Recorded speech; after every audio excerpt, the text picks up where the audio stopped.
2022 Mingus Marauders are on the air. Mingus Marauder Football is brought to you by Jones Ford Verde Valley, Arizona's best since 1970. State Farm Insurance, Jennifer Griffin. Like a good neighbor, State Farm is there. Taylor Waste, service tailored to your needs. Rock Zoo Screen Printing, where clothing comes to rock. Longfellow Excavating, we dig your ideas. And Northern Arizona Healthcare, improving health, improving people. Your 2022 Mingus Marauder Football is also brought to you by these fine businesses. Reese's Tire and Automotive Tire Pros, 3 generations here to serve you. Larry Green Chevrolet, the people place. All Price Insurance, call 634-2311 to get your quote. Gettles High Desert Mechanical, heating, cooling, and plumbing.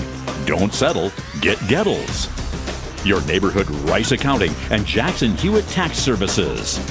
Sun Country Custom Woodworks, serving all of Northern Arizona with commercial and residential custom cabinets. And Yavapai College, you can, we can, together. And now, your voice of Mingus Marauder Football, Jackie Bessler. Welcome, one and all. Jackie Bessler along with you here at Lee Williams as Nick Yatsinko allows me back in the press box.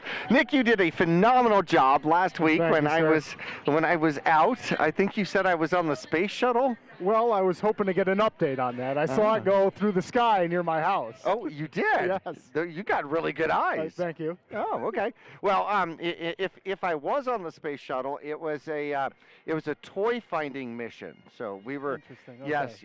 So apparently North Korea has lost a lot of their toys over the last several months. So we went to go try to find them for them. That is a noble mission. It is a noble mission, and preferably would like to send them right back to them and give them back. But nonetheless, want to say God bless all our soldiers out there wherever they may be as that part of the world becomes pretty unstable. And at the same time, want to remind everybody that the Vietnam Wall will start their readings of 58,186 soldiers' names on that wall, and that will start on November 7th.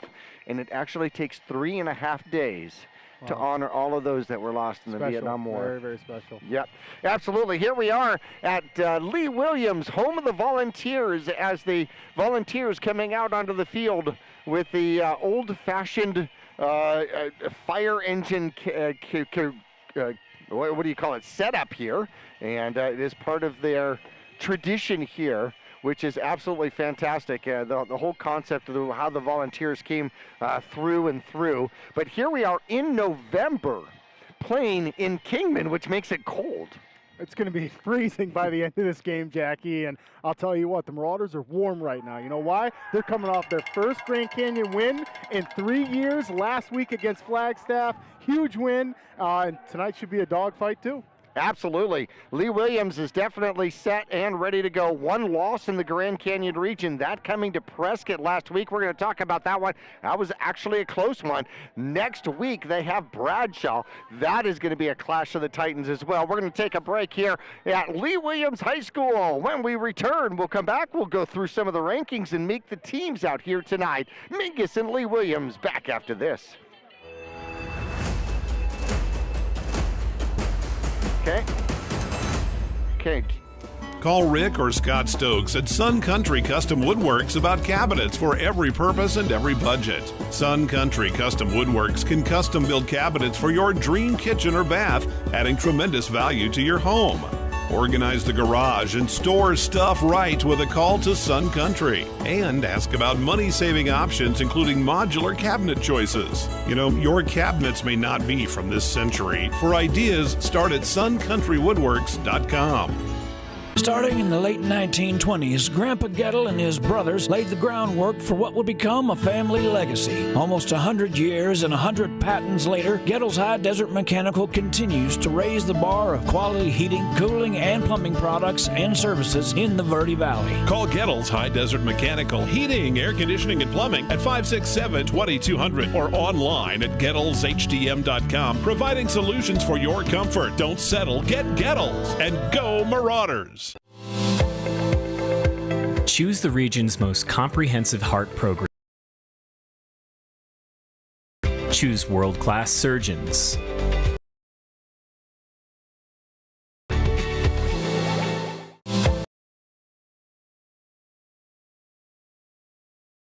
Choose innovation.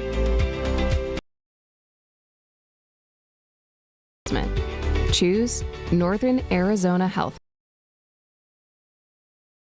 In Cottonwood is your local insurance. There are 23 insurance companies for home, health, boat, or ATV. Specialty insurance and insurance bonds are no problem at all. Hey.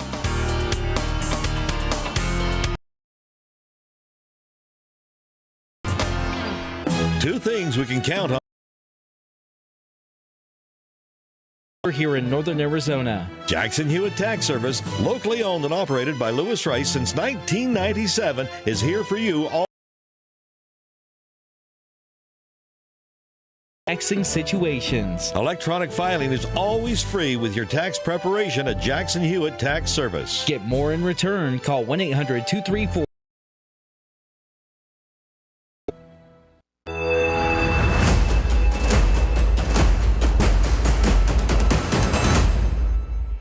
Well, normally in playoffs yet, but let's talk about playoffs. Jackie Bessler, Nick Yatsinko on the road. Mingus, Kingman, Arizona.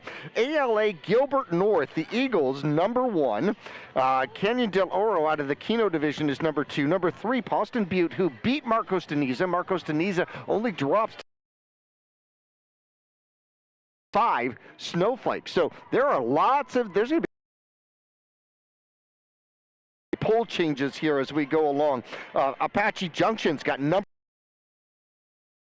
Lake Havasu is going to be playing a tough one as well. Bradshaw comes in at number 11 out there, but here's where it gets really interesting. Okay, so Northwest Christian at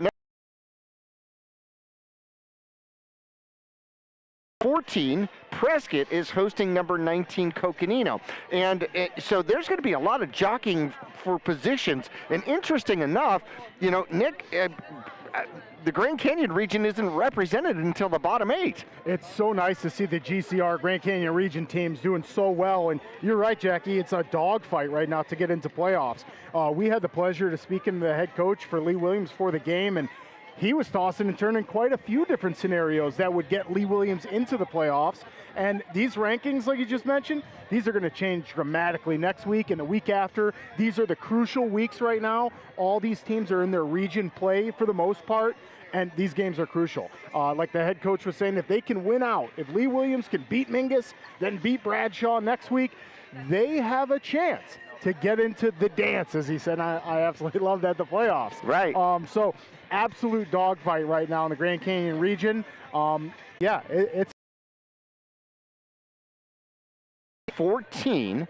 Okay, you've got Thunderbird at number 17. However, they're likely to be a region winner, as is Carl Hayden, who would, so if you're a region winner and you don't make the show, they automatically move you up to 16 or 15 and bump other teams out. So in order to make playoffs, you're going to have to make it to at least number 13 or 14 to ensure that you're going to be able to get in on power points. And that's going to make it tough for a Prescott team. It's going to make it tough for Coconino, who's at number 19. Lee Williams coming in at number 20. So Lee Williams, in their mind, thought they've got to beat Mingus here tonight, and they believe that they've got to win out against Bradshaw, taking down what is probably going to be number 10 Bradshaw at that point next week. If Bradshaw beats the Eagles tonight, that will get them the Grand Canyon region from head-to-head play. They'll have to go. They'll have to go at that point, no matter where they're ranked or how they're ranked. Now, Mingus coming into tonight, Mingus has got a little bit more work to do. So Mingus is sitting at number 25. The only way Mingus has a chance to go from 25 to 14 is going to be to beat two pretty tough teams. And that is going to be two most likely playoff teams, hopefully playoff teams. One of them here tonight with Lee Williams, the other next week against a 21 senior-laden team of the Prescott Badgers. It's going to be so tough. What a tall task for the Marauders. And hey, starts with a win last week against Flagstaff. Right. If we don't pull a win out there, we can't even discuss that. No. So good on the Marauders and the coaching staff for getting that done. And yeah, like you said, a couple of really tough teams. Lee Williams and then Prescott next week. And both these teams, Lee Williams and Prescott, played last week. And boy, how good of a game did that come down to? That came down to a huge field goal at the end. 23-21. So you actually have Lee Williams winning that game in the fourth quarter, and then a 40-yard, not a chip shot, not a 22-yard field goal, Crazy. a 40-yard field goal to win it late in the fourth quarter, of which the head coach of Lee Williams says that was good from 50.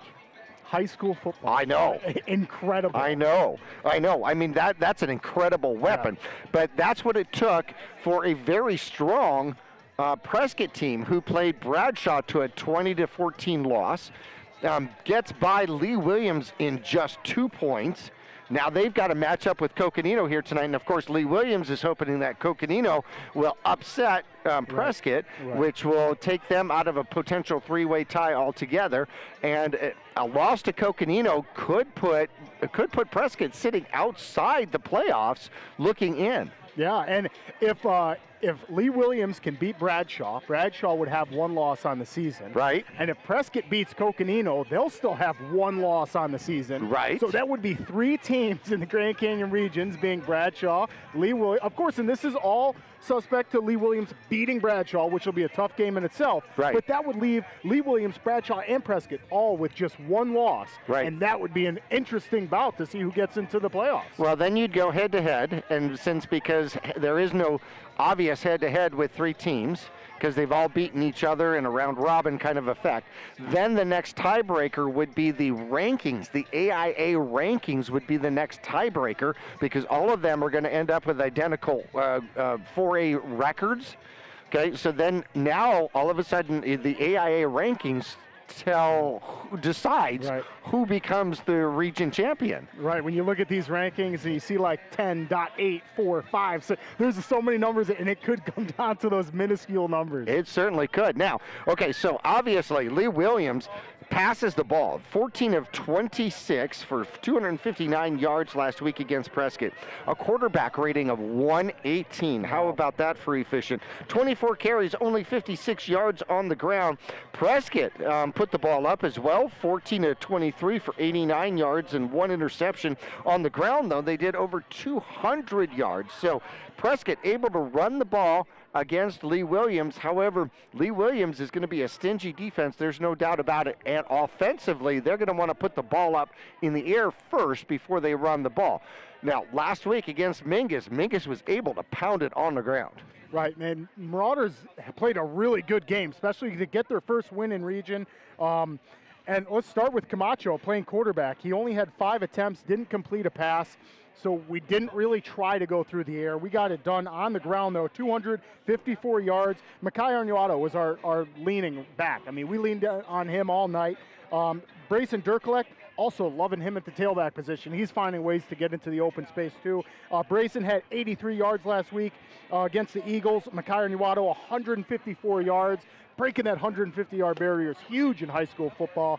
So like I said, not much going on in the passing game for the Marauders, but able to find some success in the run game, and I would imagine we're going to see that translate to tonight, too. Well, defensively, you had Latham with a blocked field goal. Oh, yeah. You had Arenado just had the night of his life. Offensively, 150 yards on the ground. Defensively, led all tacklers in tackles, had a takeaway in the game. Yep. And then, homecoming king to boot it. Yeah, right. And I'll tell you, Isaac Senna with a pick 6 to the house. Woo, yes. That'll get your defense fired up, and it was so nice to see the Marauders score defensively, get it done special teams as well. Last week was a great week good momentum to carry into tonight. We're going to take a break here from Lee Williams. When we come back, we're going to look at individual team stats, player stats, and compare these two squads. We're prepared to do battle in approximately 13 and a half minutes from now. We'll be back after this.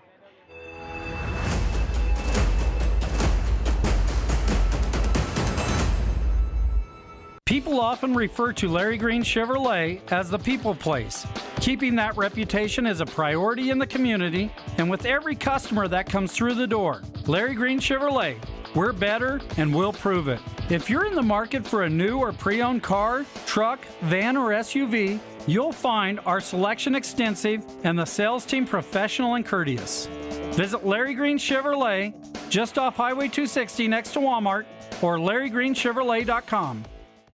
I'm Chris. And I'm Tandy, owners of Taylor Waste. We're homegrown in the Verde Valley and nearly your last local choice. We want to be your first choice for residential and small business garbage service. Get a free month service when you make the switch to Taylor Waste. And enjoy monthly service as low as $16 for more information. Or to start service, call Taylor Waste at 649-2662. Taylor Waste, service tailored to your needs. For 30 years, Roxu screen printers have provided Northern Arizona with clean, crisp, quality screen printing. They work with you to make the right choices in creating the right artwork and message to put forth your best image. Choose from brand name products and even fashion-forward designs, including caps, tees, sweatshirts, polos, workwear, resort wear, and more. Find out more at rokzootees.com. Roxu Screen Printers in Cottonwood, where clothing comes to rock. The right vehicles, the right people, the right price. Choose from our new in-stock Ford selection or custom order just the way you want it. Buy pre-owned with peace of mind with Jones Ford's lifetime powertrain warranty at no extra cost. Plus, drive a little, save a lot. Jones Ford is your tax advantage destination. So, for the right vehicles at the right price, make the right choice. Jones Ford Verde Valley, family owned and operated for over half a century. Just off I-17 in Camp Verde. Yavapai College has many degree and certificate programs to get you on track to a rewarding, well-paying career in a variety of industries such as healthcare, manufacturing, construction, elementary education, and art. Fall semester starts on August 15th, so there's still time to register. Visit us online today at yc.edu/admission to connect with your future career.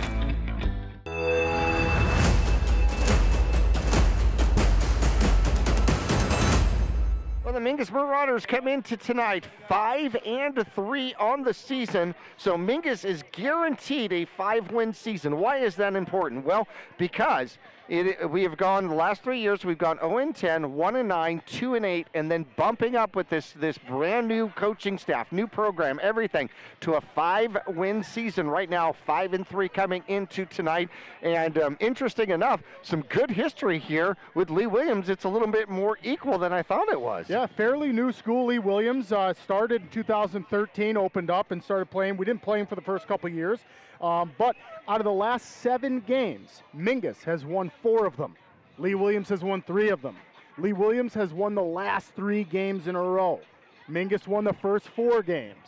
So tonight, Lee Williams is looking to extend that streak to 4 games to tie the record up. Right. And Mingus is hoping they don't get a chance to do that. Well, no, Mingus is like, we much more prefer this 5-3 stuff. Let's get. Well, you know, it's going to be a good battle. Going to be a force to be reckoned with defensively. Defensively, holding Prescott to 23 points is impressive. Holding Coconino to 14 points. Definitely has their ability to defensively dominate a game. Now, offensively, about some of the Mingus Marauder injuries as well. Durkalek, now that he's switched to a running back position, has got 420 yards, averaging 5 yards a carry, which is absolutely fantastic. Camacho needs to be a little bit more accurate throwing the ball out here. 12 of 26, 105 yards, 1 touchdown, 2 interceptions to go along with that. However, Mingus wants to get it done on the ground. 1,800 yards rushing, almost 1,800 yards on the season on the ground. now that I have said that, and we have certainly put that out there, the Mingus Marauders are definitely going to be in a different world. Choked. Comes in an injury to the shoulder. Maybe we're crossing our fingers and both of my toes inside of my tennis shoes that he will be able to come back and play for Prescott, or play against Prescott. It's a huge, huge loss tonight, not having Choate, one of our big guys who I love calling the pancakes on, and Isaiah Latham, Wallowitz will be out there. These guys will pick up the slack. Jahir Hernandez, they've had a great season all year. They're going to have to step up and fill Big Nick's feet tonight.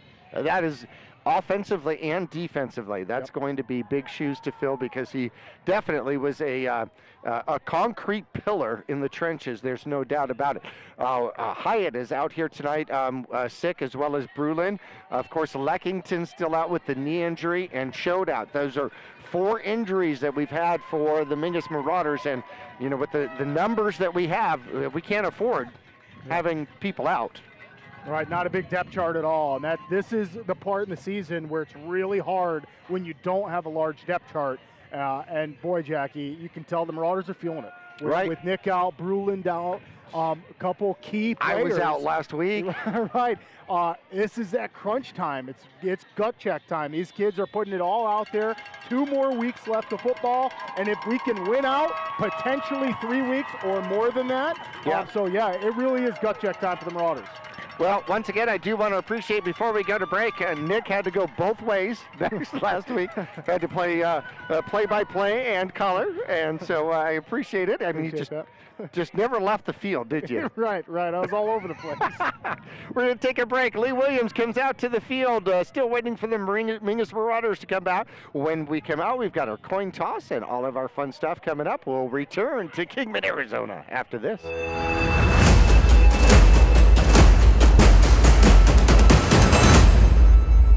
The right vehicles, the right people, the right price. Make Jones Ford of Verde Valley the right place to buy. Choose from our new in-stock Ford selection or custom order just the way you want it. Buy pre-owned with peace of mind with Jones Ford's lifetime powertrain warranty at no extra cost. Plus, drive a little, save a lot. Jones Ford is your tax advantage destination. So, for the right vehicles at the right price, make the right choice. Jones Ford Verde Valley, family owned and operated for over half a century. Just off I-17 in Camp Verde. Yavapai College has many degree and certificate programs to get you on track to a rewarding, well-paying career in a variety of industries such as healthcare, manufacturing, construction, elementary education, and art. Fall semester starts on August 15th, so there's still time to register. Visit us online today at yc.edu/admission to connect with your future career. People often refer to Larry Green Chevrolet as the people place. Keeping that reputation is a priority in the community and with every customer that comes through the door. Larry Green Chevrolet, we're better and we'll prove it. If you're in the market for a new or pre-owned car, truck, van, or SUV, you'll find our selection extensive and the sales team professional and courteous. Visit Larry Green Chevrolet just off Highway 260 next to Walmart or LarryGreenChevrolet.com.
the guitar solo for the national anthem out here. The next Jimi Hendrix coming up. That's right? how you make a guitar sing right there. There you go. That is awesome, man. That gets us hyped and ready to go. And, of course, we've got Veterans Day around the corner. We want to thank all of those who have served in this decade and previous decades or serving now, right now, for the United States military. Thank you so much for your service out there. Let's take a look at our referees here for tonight. Who do we have? Tonight we have Vernon Nakamoto as our referee. Our umpire is going to be Michael Sabo. Head linesman Martin Brown. Our line judge is going to be Richard Rahm, and back judge Chris Gale. I want to thank Reese's Tire for doing our Eye on the Game here. Look for discounts, coupons, and rebates on tires, wheels, and automotive services at reesestire.com. In fact, my truck just got out of the shop today. Locally owned, Reese's Tire and Automotive Tire Pros won't be beat, and ride secure with a nationwide warranty on both tires and service. Available at 50,000 locations nationwide as we get out there for our coin toss, brought to you by State Farm Jennifer Griffin. And Jennifer Griffin, State Farm Insurance, has been in the same location for over 35 years. You can stop in and see Jennifer for all your insurance and financial needs. 525 South Main Street in Cottonwood, directly across from Walgreens. You can check him out online. Jen is mysfagent.com or 634-7680. And we got, of course, Troy Edwards out there. We got the Volunteers to our back, and they won the toss, and they're going to defer. So the Marauders are going to get the ball first here to start out the game.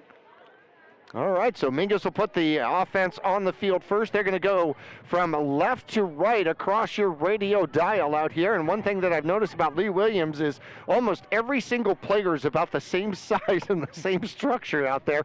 They just, run them through the cloning machine. Right, yeah, and they're stacked, Jackie. These guys have a lot of size. Nothing new to the Grand Canyon region. We typically have big teams like this, and boy, Lee Williams is going to be a big dogfight tonight.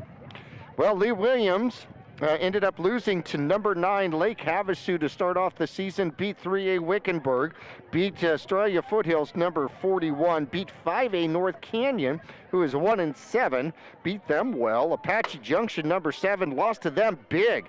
Prospectors took it to this squad. They came back with a victory against Coconino, a big win, 63-19 against Flagstaff, and then last week 23-21 against Prescott. What a heartbreaker against Prescott. And again, like we talked about in the pregame, that was a 40-yard field goal, and it could have been good from longer, I hear. It's crazy. Well, here come the Lee Williams squad. The Volunteers kick it off. It is a short one. It'll be taken. Dirkelek will pick it up at about the 25-yard line and avoids one tackler and cuts up inside, dives forward past the 20 out to about the 23, and that's where Mingus is going to start off. Yeah, good job, Dirkelek, because that ball bounced and hit him right in the leg. He had to pick that one up and just kind of find any room he could. Planted his hand, too. Kind of went under a couple defenders, but didn't get too far, and Marauders will have it about 22-yard line. Well, that's where Mingus is going to set up shop. Camacho is going to be the quarterback for the Mingus Marauders. Dirkelek will be in the backfield. The Latham is going to be the center out there, and it's going to be a handoff to Arnado. Arnado gets really nowhere back to the line of scrimmage, but we have our first litter of the game to start off with. Yeah, one play, one flag, and that came from the back judge, so we'll see what the call is. But no, Jackie, you're right. Mackay had just nowhere to run on that play.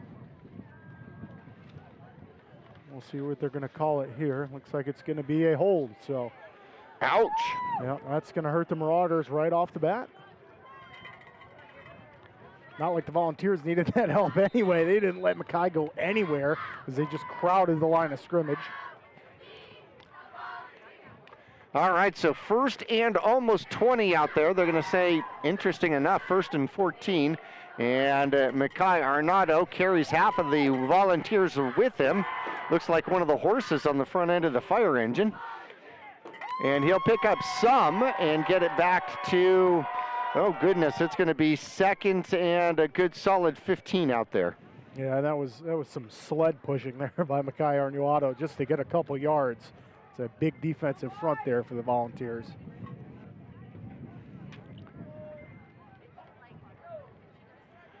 First rush, Arnaudo coming off a big game last week, and they throw downfield trying to get to Contreras. Contreras, it's broken up right at about the 50-yard line.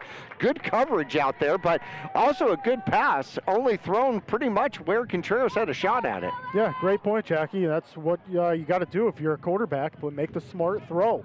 Don't try to force anything. He threw it where only Contreras could get it, and that time just off target. Marauders obviously not in any kind of hurry up. They're just taking their time. They want to make sure they execute well, as it's a huge third down here, third and long. Third and long indeed, 3rd and 15. The ball sitting on the 18-yard line. Camacho over center, has 2 men in the backfield and 1 man in motion. He comes to the near side, looks to throw. Now he's going to run. Doesn't have a lot of space, but will get knocked out of bounds somewhere short of the 30, maybe around the 27-yard line. He'll pick up a good chunk of yardage, but it's going to bring up 4th down. They are going to mark it just past the 25-yard line at the 26, and 4th and about 7. And great run by Camacho, and he was met by the Volunteers quarterback. Troy Edwards came up and took Camacho out of bounds with him, so a couple quarterback on quarterback there. How odd, both of these quarterbacks going to turn around and play defense as well. Durkalek back for a potential punt. Nope, we're going to have Camacho over center, and we have all sorts of movement, no call. Camacho back under center, and now he's going to lean. It's going to be a pitch, and it's going to be a quick kick with nobody back, and it's going to take a roll. Not a fantastic roll, but it is going to take a roll. The Mingus Marauders are going to get down there and stop the ball at the 23-yard line. So Lee Williams will get the ball back, but unsure whether or not Mingus was going to go for it on 4th down. Had nobody back to return that one. I absolutely love that punt style, and I remember the Marauders did that no longer than 4 or 5 years ago. I know when I was playing on the offense, we did that, and you're right, Jackie, it's very deceptive. I mean, you don't know if the guy standing in the backfield is going to kick it or take off with it, and that's a leisure for the Marauders on that play, and they get a good punt off. Here comes Edwards and the Lee William Volunteers. He has got wide receivers, Doxtotter out there, as well as Devin White, Gabe Garcia. He's got his host of different potential receivers, throws it short, up underneath, good block, and Mingus will contain it, but not until a good gain of about 8 yards out there. Yeah, that's a good job by the wide receiver there. Kept his feet moving at the end of that play. And that's going to be number 5, Thomas Doxtatter. Doxtatter with his first reception, picks up 8 out there. Edwards is back once again. In shotgun, has plenty of time. And a flag flies before they actually get the play off underway, and they're going to call offsides against the Mingus Marauders. Is that what I'm seeing on the far side? Let's see what the official call is.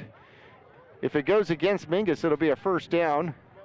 It is going to be an offsides against the Mingus Marauders, so the second penalty against Mingus. Mingus has barely got 4 plays into this game and has 2 penalties already. Yeah, not the way you want to start. That'll give the Volunteers a 1st down. And yeah, must have been encroachment. You got to be careful where you're lining up on that line of scrimmage.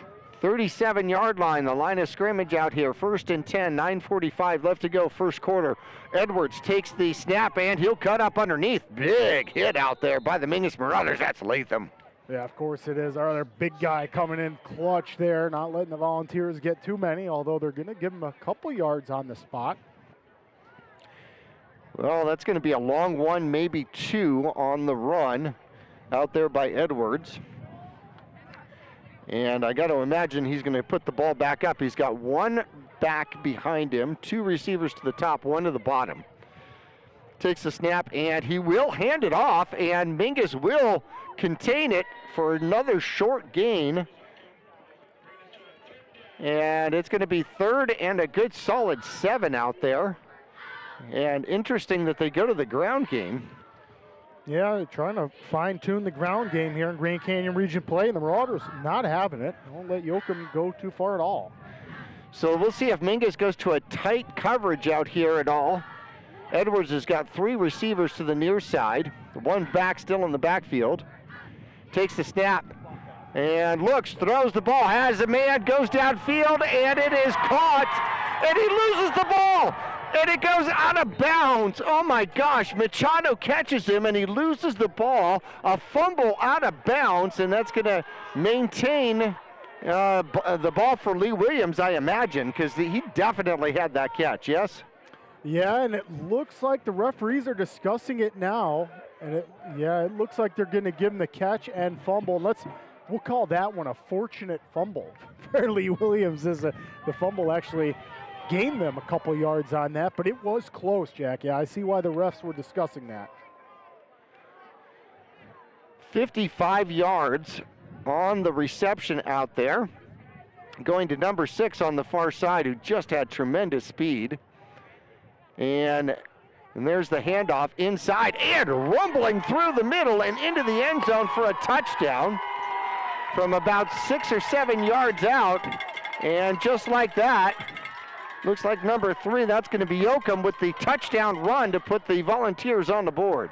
Yeah, Yoakum finishing off a great first drive for the Volunteers, as we've already gotten to see how good of an arm Troy Edwards has. That was a really nice throw, and it leads to Yoakum with just a short touchdown run. 7 yards on the touchdown run, right up the middle, extra point attempt. Ooh, Mingus got back there. Dirklek did, but not quite soon enough, and it is good. 7-0, Volunteers on the board first against the Mingus Marauders. 8:16 left to go, first quarter action. We are back after this.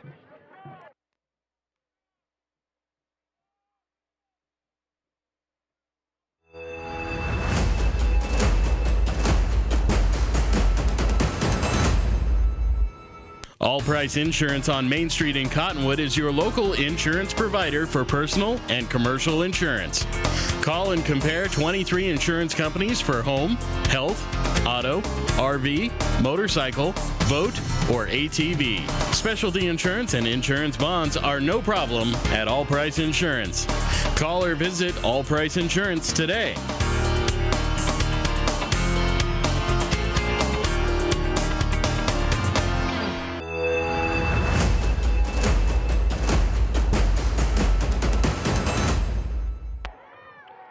Back here at Lee Williams High School, Lee Williams going to kick off once again as we take a look at the 7-yard touchdown run, or Kaza, or Roscoe, pardon me, with the extra point.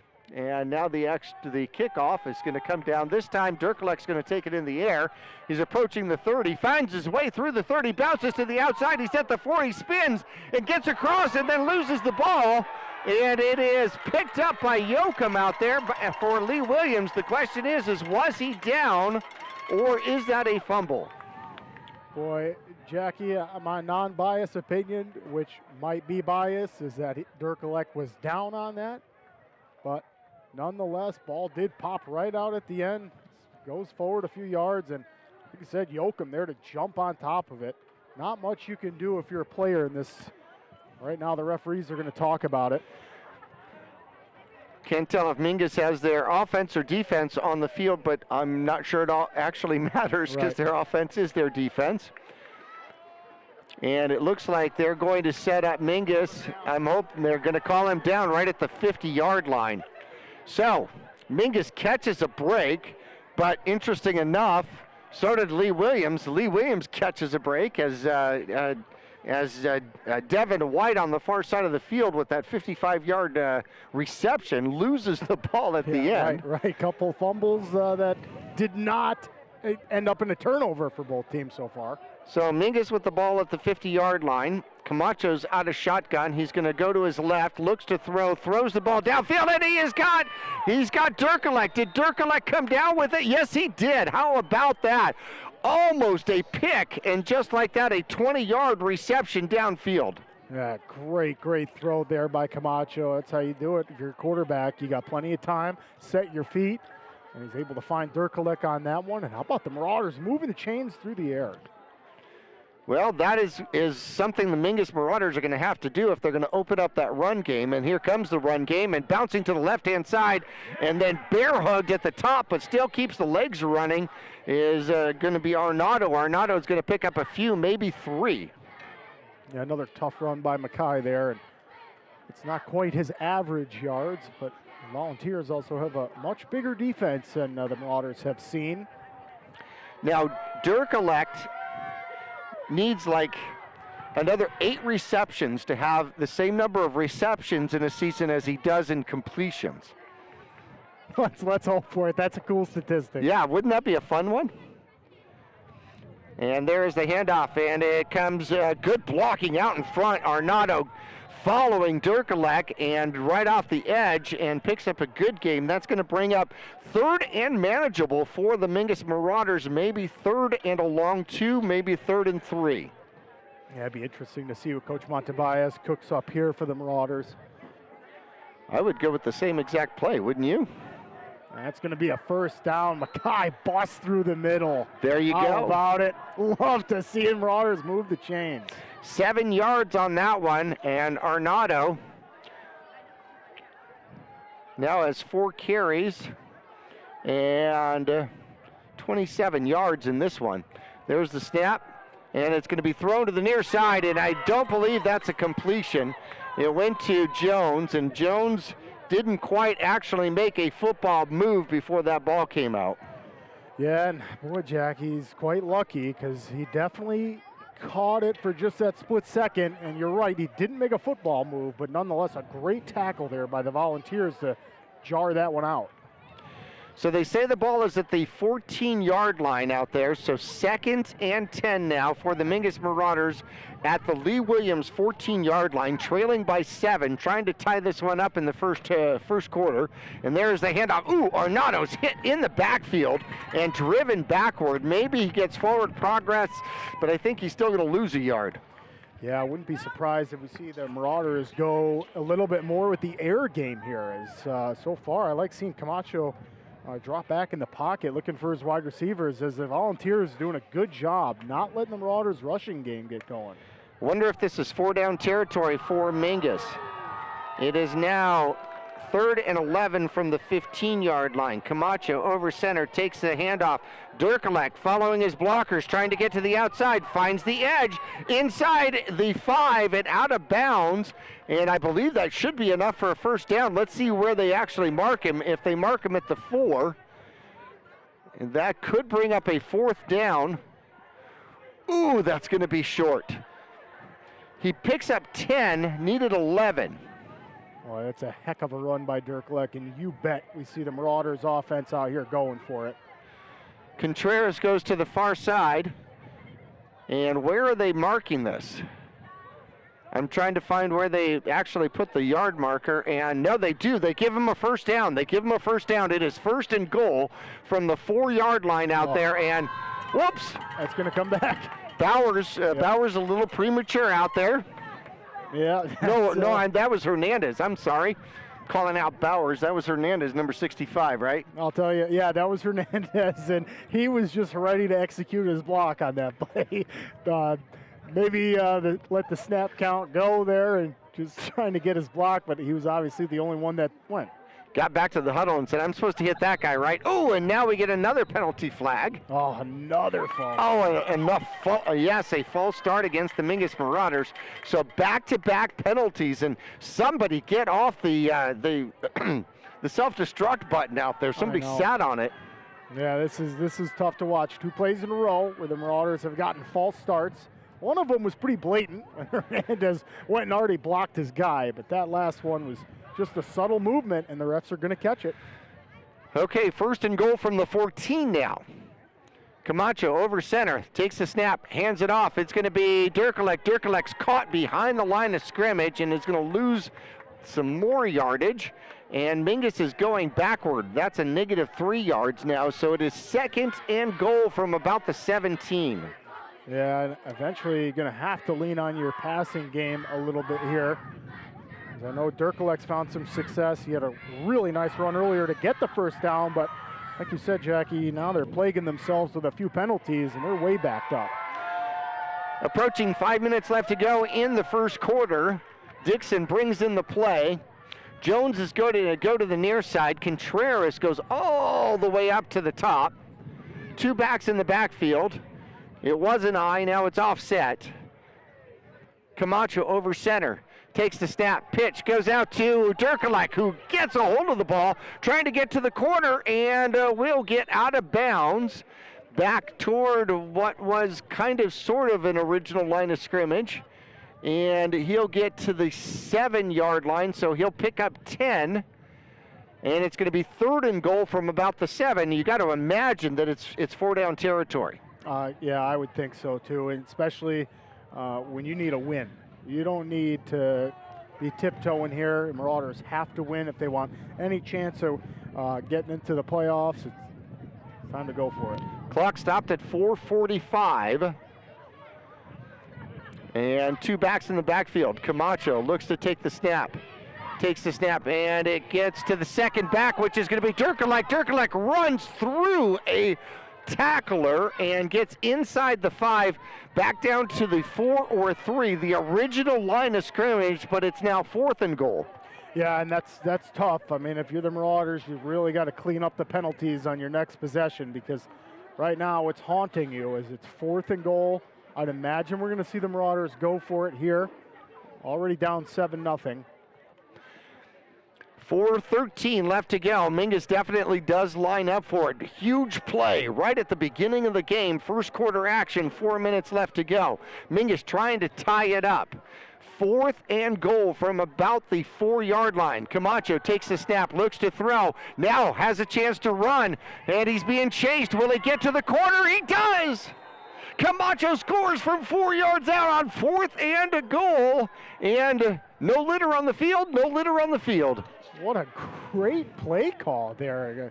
Camacho drops back. He's got some time. Doesn't see anybody. Good coverage by the Volunteers. And how about Camacho using that wide receiver and running back speed that we saw earlier in the season, now at the quarterback position? And using the wide receiver as a blocker. Yeah, that's a great run by Camacho, and was able to get the touchdown. Marauders now looking to tie it up.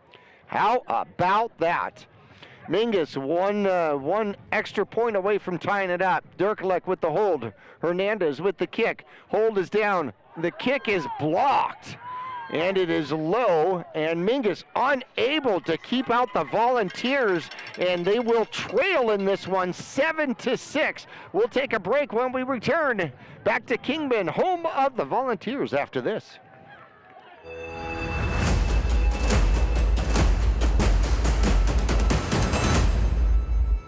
Starting in the late 1920s, Grandpa Gettle and his brothers laid the groundwork for what would become a family legacy. Almost 100 years and 100 patents later, Gettle's High Desert Mechanical continues to raise the bar of quality heating, cooling, and plumbing products and services in the Verde Valley. Call Gettle's High Desert Mechanical Heating, Air Conditioning, and Plumbing at 567-2200 or online at GettlesHDM.com, providing solutions for your comfort. Don't settle, get Gettles, and go Marauders!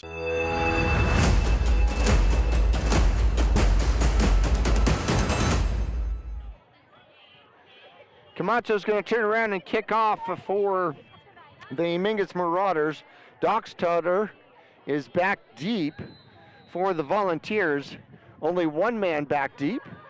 And Camacho's going to kick this one. It's going to be a line drive. It'll be picked up at about the 35-yard line, and a decent return, still on his feet, as one of the big men pushes his way forward past the 45-yard line. And I'm not sure that's exactly what Camacho was attempting to accomplish out there. And I'll tell you, the ball came out again on that play too, Jackie. And obviously they're going to calm down. The Volunteers are going to get possession, but that's a few times tonight we've seen the ball on the turf and the other team's trying to convince the refs that they got it and it was a fumble, but not necessarily worked. But ball safety might come into play here. Well, I think both teams are going to need some more of these hand warmers. That we have been so graciously given up here as we are sitting outside the press box. We're not allowed in the press box here for this game. As here comes Lee Williams Edwards out of shotgun puts one back to his left, going from right to left across to radio dial, and he will hand it off. A little bit of a draw and up the middle. Here he goes, bouncing to the outside, and on his way is going to be Yoakum. Yoakum's going to beat Durkalek, who takes him down, but not until he gets down until about the 7-yard line. And I'll tell you what, Durkalek's getting up a little slow on that one, Jackie. That is a lot of work that young man is doing. He was just running back on quite a few plays for the Marauders offense, and now turns around on defense and makes a touchdown-saving tackle. 46 yards as Yoakum, just on a draw play, finds his way through the middle and then off the left-hand side. Edwards out of shotgun again, takes it. He's going to pitch it. Far side, Yoakum chased and will make the corner and get close to the end zone, but not quite. First and goal from the 7 is going to bring up a second and goal from the, see where he stops, maybe 2 or 3 yard line. Trying to see, it looked like Contreras in on that tackle, Makai Arnuato as well, and that's a good job keeping Yoakum from getting into the end zone, but you're right, there just looks like maybe under 2 yards out, just at that 2-yard mark, so Marauders defense going to come up strong here. Edwards out of shotgun once again, looks to take it, hands it off. Yoakum left-hand side and will fall forward into the end zone for the touchdown. And just like that, Lee Williams, in a matter of about 3 plays, flips the script and scores, making it 13-6. Yeah, how about, we got 19 points already in the first quarter, so we could have a barn burner here. Well, Mingus, unfortunately, that extra point could loom large if Mingus is able to get down the field and get back to score again. Orozco for the extra point. The hold is down, the kick is up, the kick is deep, the kick is good. That one's probably good from 30 yards out. It's the extra point, 14-6, an 8-point lead by the Volunteers. Mingus on the road looking for their second Grand Canyon victory. Will it elude them? Can they get it back? We're back after this.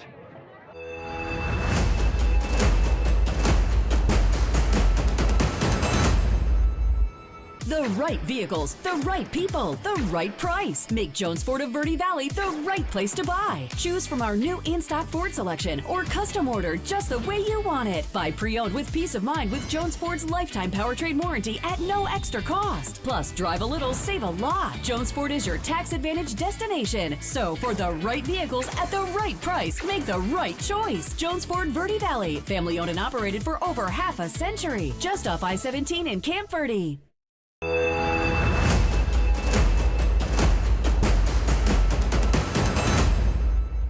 So we got Machado and Contreras back now. So apparently Durkalek's going to get a play off. Yeah, much deserved and much needed too. Durkalek putting in a lot of work on these last few series. Here comes the Volunteers, the kickoff going right to left. This one's deep. It's going to come down to Machado. He takes it at about the 15-yard line, up the middle, and then runs into a pack and gets across the 30 and is tackled out there. Well, I'm going to assume by the person who's celebrating, which is going to be Petrowski, who comes off the field. You don't come off the field celebrating like that if you weren't part of the tackle, right? No, Petrowski, that was a big hit too. That's why he was fired up coming to the sidelines. Machado does a good job fielding it and trying to sprint through the cluster of football players and ends up getting nailed there. Well, there's supposed to be a hole there. right. And there wasn't. Mingus lines up in the wing formation. Camacho at the 31-yard line. Mingus trails 14-6, and they're going to blow this one dead with a false start against the Mingus Marauders. That is the 5th penalty against Mingus for 30 yards out there. And we still have 2.5 minutes left to go in quarter number 1. Yeah, that's at least 3 false starts. You hate to see that.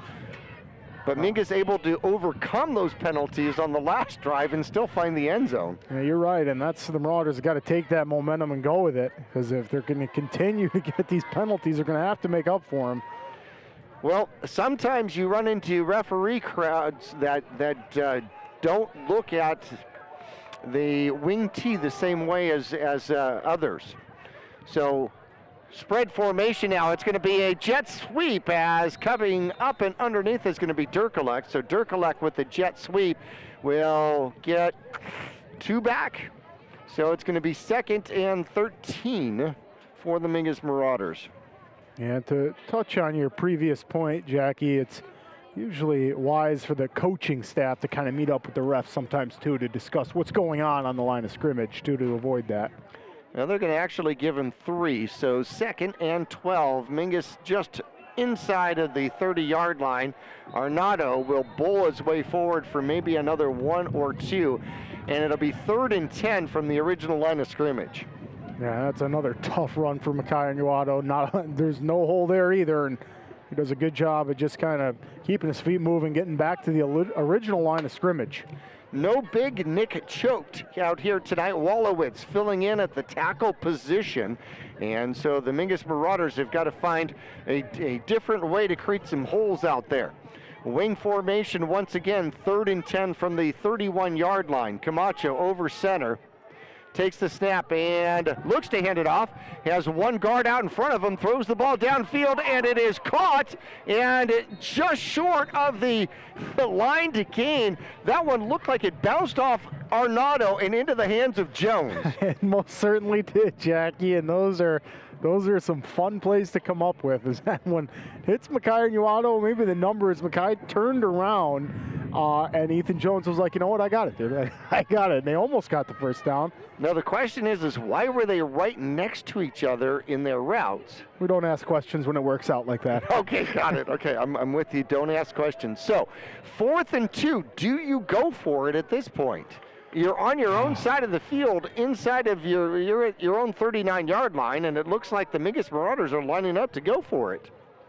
Now let's see if they're trying to draw the Volunteers off sides. And there is the snap, and Arnado gets a push going forward. Did he get enough for the first down? It is going to depend on the spot. Wow, what a great run by Makai Anuado, trying to get there, and I think it's going to be short, Jackie. I've got the privilege of standing over the ball. They're going to measure it. They're going to bring it out and measure it, and it's almost right down your line of vision there. Yeah, it does look just a smidge short, and we'll see the measurement. Yeah, not to jinx it or anything, but again, obviously the Marauders, I'm sure, were trying to draw the Volunteers off sides on that last play. It didn't work, but Makai Anuado, let's see if the run worked out.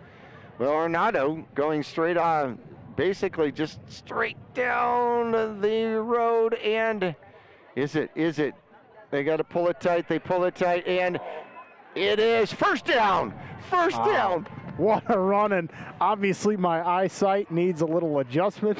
It could be the curve of the field, but nice job by the Marauders, able to inch across and get the first down. It could be when they pull those chains across the field that the chain went, short by 2 inches. I love it. I love that. Nonetheless, it is a first down, fresh set of downs at the 41-yard line for the Mingus Marauders. And Camacho takes the snap, rolls to the near side, looks to throw, throws the ball downfield. Had Jones, just overthrew him just a little bit into double coverage nonetheless. Yeah, that's how about we're still in the first quarter here. Lee Williams with a potential barn burner. Love seeing Camacho try to go downfield to Jones. 44.5 seconds left to go in quarter number 1, and the Mingus Marauders trailing by 8. A score of 14-6 if you are just joining us on KYBC AM 1600 and 96.3 FM, the powerhouse. 2nd and 10. The Mingus Marauders with the ball at their own 41-yard line. They come out in a spread formation, and Durkalek on the move, and they hand it off to him, cutting up underneath, and he will get a couple. Not sure he wanted to cut it up right there, or whether or not he wanted to continue to race toward the sideline and try to get to the outside and make the corner. Yeah, I think he might have found a hole there. Wallowitz and Jahir do a good job opening something up. However, the Volunteers defensive line does a nice job of getting to the other side of the field. And only given Durkalek, it looks like they maybe gave him a tiny bit more on that. 3rd and 9. Mingus behind the sticks once again. Obviously, they're going to wait until quarter number 2 with 7 seconds left to go in this one. Mingus is going to exit the first quarter trailing by 8, a score of 14-6. Quarter number 2 here in Kingman, Arizona, coming up after this.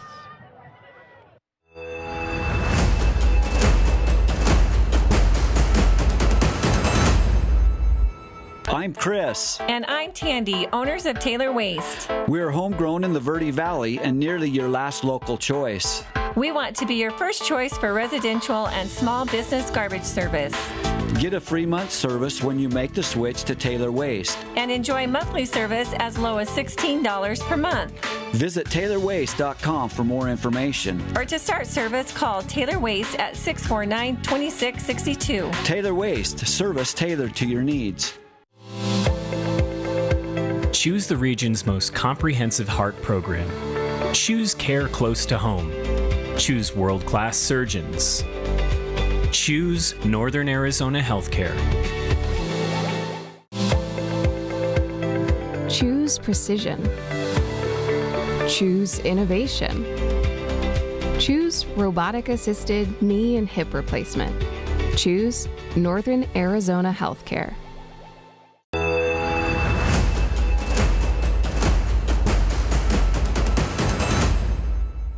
Well, an important 3rd and 9 for the Mingus Marauders at their own 41-yard line, now going right to left across your radio dial. Camacho in the backfield takes a snap, looks to throw, and has to step up, steps around, and now goes way back. Oh my goodness, now he is way deep into his own territory, and then there's a flag thrown for a block in the back, and then he throws the ball away at a receiver. However, that one could come all the way back to the 21-yard line and then go back 10 yards from there. Yeah, I'm quite honestly afraid to see what this penalty end up being, as Camacho is playing a little bit of Madden 2022 out there and just takes off, trying to do his best Kyler Murray impression. Right, maybe. There you go. Oh, but that is going to back the Marauders way up. Wow. Now, of course, they could make it 4th down and not accept the penalty. And they're going to figure this one out, because if they do, it'll be 4th and 10 from the Mingus Marauder 41-yard line, which one would think would put the Mingus Marauders into a punting situation.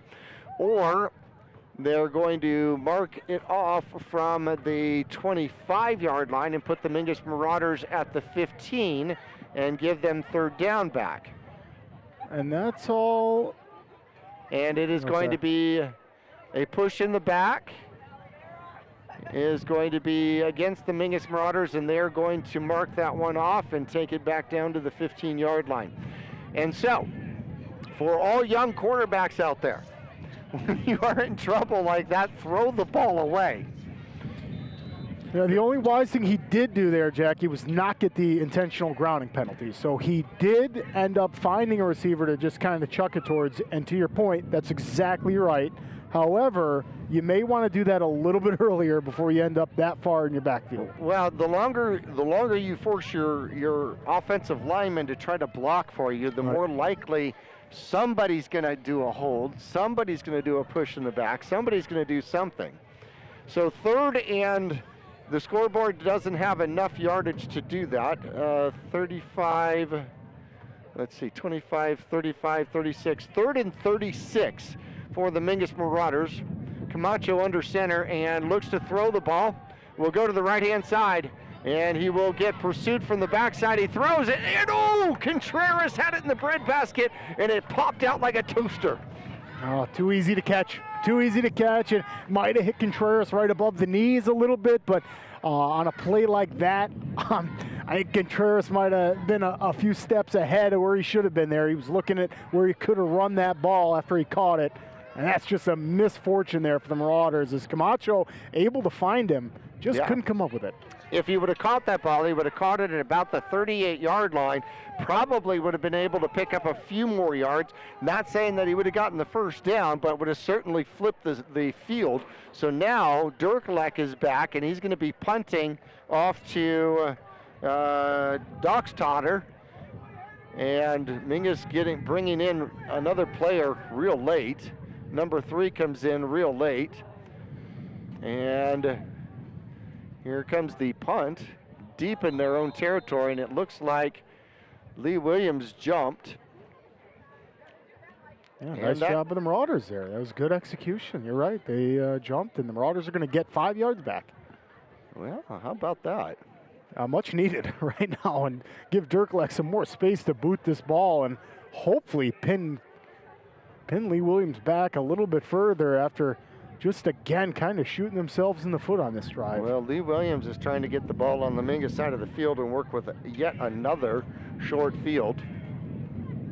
So fourth and, well, they say 4th and 20, but that is not right at all. It's 4th and 21. There we go, 4th and 31, there we go. Dirklek back for the punt. We need a clean snap and some good blocking, and a bad snap, and it's going to be downed right there at the 20-yard line. Oh boy, some of the Marauders don't even know what happened. I know an announcer that doesn't know what happened. Right, almost 80% of the field and the stands is flabbergasted at what just happened. So it's almost like the snap came out of the hand or whatever, and the center just laid on the ball, and unfortunately it's going to be a turnover for Lee Williams, and they're going to get the ball back at the Mingus Marauder 20-yard line. Yeah, and I'll tell you, just trying to, oh boy, put some kind of hat on there. You may want to call a timeout in a situation like that where you're backed up that far. Nonetheless, Lee Williams has great field position. 3 receivers to the far side, 1 man in motion. There's the snap, and it is going to be handed off. Mingus is going to contain it very quickly. Running the ball is going to be Orozco. Orozco out of the backfield, and he is going to lose some. Yeah, Cam Davis coming through the line of scrimmage. That's a great defensive play there by the young man. Big lineman stepping up. So that is going to be a loss of 5. That's a big loss out there. Good tackle for loss for the Mingus Marauders. So now 2nd and 15 from the 25-yard line. Edwards out of shotgun, has 1 back in the backfield. This time he looks to throw, steps back, has plenty of time, throws to the near side, and scampering away and then taking on Machado out of bounds is going to be number 12 out there. That is going to be Riley File, and File real close to the first down marker. Looks like he is down to the 10. That could be a 1st and goal. And just again, that's a really nice job by Lee Williams quarterback Troy Edwards to just not rush anything. Took his time, scanned the left side of the field, saw nothing, looked back to the right, and File was sprinting just about 10 yards in front of him, able to find him. Well, he had plenty of time out there. He had all day, and the handoff going up the middle is contained by Mingus, not the first time, but the second time. Decent run, bringing it down to about the 5-yard line, though. And how about that? Troy Edwards is going to use his arm on the last play and then fake a pitch on that play and pick up some yardage himself. Well, he is their leading rusher. He's got over 400 yards rushing the ball. He's got 2 carries here tonight for 7 yards. He's got a tackle and probably a pass defense as well. Edwards makes hand motions. That means something to his team. 1 man goes in motion. There's the snap, and it's going to be a to the near side and into the end zone, but a flag on the field. The jet sweep goes to the house as he cuts it back to the near side of the field, which is very interesting. You don't typically jet sweep to the, the short side of the field, but nonetheless, sometimes you get an extra blocker that way. The flag out on the field right at about the 3-yard line, though. So I believe this one's going to be coming back. Yeah, just to touch on that last play, as a football fan, it's a cool developing play. As Edwards is going to get a shotgun snap, and then the man in motion is just inches away from him when he gets a snap, and he flips it right to him. So it's a cool looking play, and just didn't work for him there. And technically it is a forward pass, but it's going to go for a hold, and that is going to bring up 2nd and goal from about the 15-yard line now. Edwards in the backfield. He's got 3 receivers off to the left side rather. He's got a man completely wide open, throws it out there, and he drops it. My goodness gracious, he was out there doing jumping jacks wide open, and he dropped the ball. Yeah, boy, that's a tough one, and that looks like Gabe Garcia. He'd really like that one back. Well, Garcia, first drop pass means that Edwards is 3 for 4, 78 yards out there. Remember, this senior quarterback has a quarterback rating coming into this game of 128.1, which is unbelievable for a high school quarterback. And he's got all the time in the world to throw. 9:56 left to go, quarter number 2. Mingus trailing 14-6. The Lee Williams squad driving. Edwards is back. He will throw. This time the little screen up front has some blocking and down to the end zone, close to the end zone, and then pushed back. And he's still on his feet and not happy about the whistle being blown, but it's going to bring up, it's going to be short of the goal line at about the 3, maybe 4 yard line. So 11 yards out there goes to Devin White, number 2. Yeah, a really good play by the Volunteers. And I for a second, I thought he was going to get into the end zone, and must have been one of those wraparound spin tackles by the Marauders, sent him back the other way. And fortunate for the Marauders, it's going to bring up 4th down for the Volunteers. 4th and goal from the 4 yard line. Can the Mingus Marauders make a stand here in Kingman? Edwards with the snap, fakes the handoff. Moves to the right-hand side, throws, has a man open, hit at the goal line, and they call him in. How about that? Yeah, just a wise play there by Troy Edwards. He's got the option of taking himself to the outside or throw it to one of his wide receivers, and that's what he chooses to do. Volunteers extend their lead. And that's going to be Devin White with the reception. He just barely got into the end zone then. Just barely, must have been right at the goal line. He was hit as soon as he caught the ball. He took a big hit too. But that extends the lead 20-6 for the Volunteers. First throwing touchdown out there by Edwards. Orozco up for the extra point. There's the snap. The kick is up, and the kick is good. Right-hand side, but he found a way to get it inside the right goalpost. So 21-6, Mingus is down by 15 now. They'll get the ball back with plenty of time. 9 minutes left to go in the second quarter when we return after this.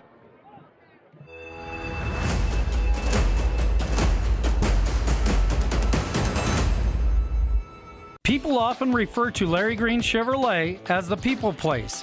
Keeping that reputation is a priority in the community and with every customer that comes through the door. Larry Green Chevrolet, we're better and we'll prove it. If you're in the market for a new or pre-owned car, truck, van, or SUV, you'll find our selection extensive and the sales team professional and courteous. Visit Larry Green Chevrolet just off Highway 260 next to Walmart or LarryGreenChevrolet.com.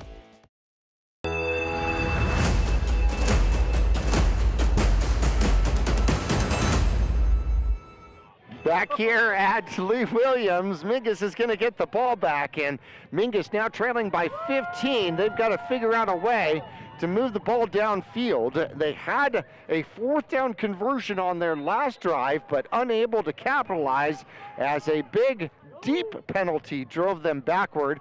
A good run back here by the Mingus Marauders to make a huge difference. Durkalek takes it, runs up, or straight up front, gets to the outside, and then out of bounds.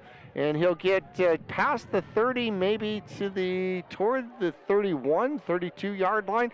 Decent run back for the Mingus Marauders, decent field position, and it only took 6 seconds. Yep, the Marauders have quite a field to go. And if they want to make this one a game, they're only down 21-6, so just a couple possessions. Definitely have a chance, and boy, it'd be nice to channel some of that momentum that we had on that first offensive drive where we used the air game a little bit. Well, I'd like to see Mingus get back to running the ball here. And Camacho's in the backfield out of shotgun, takes the snap, looks to throw, throws the ball, has Durkalek, and it's into traffic and broken up. 3 men went up for the ball, none come down. Yeah, nice job, Durkalek.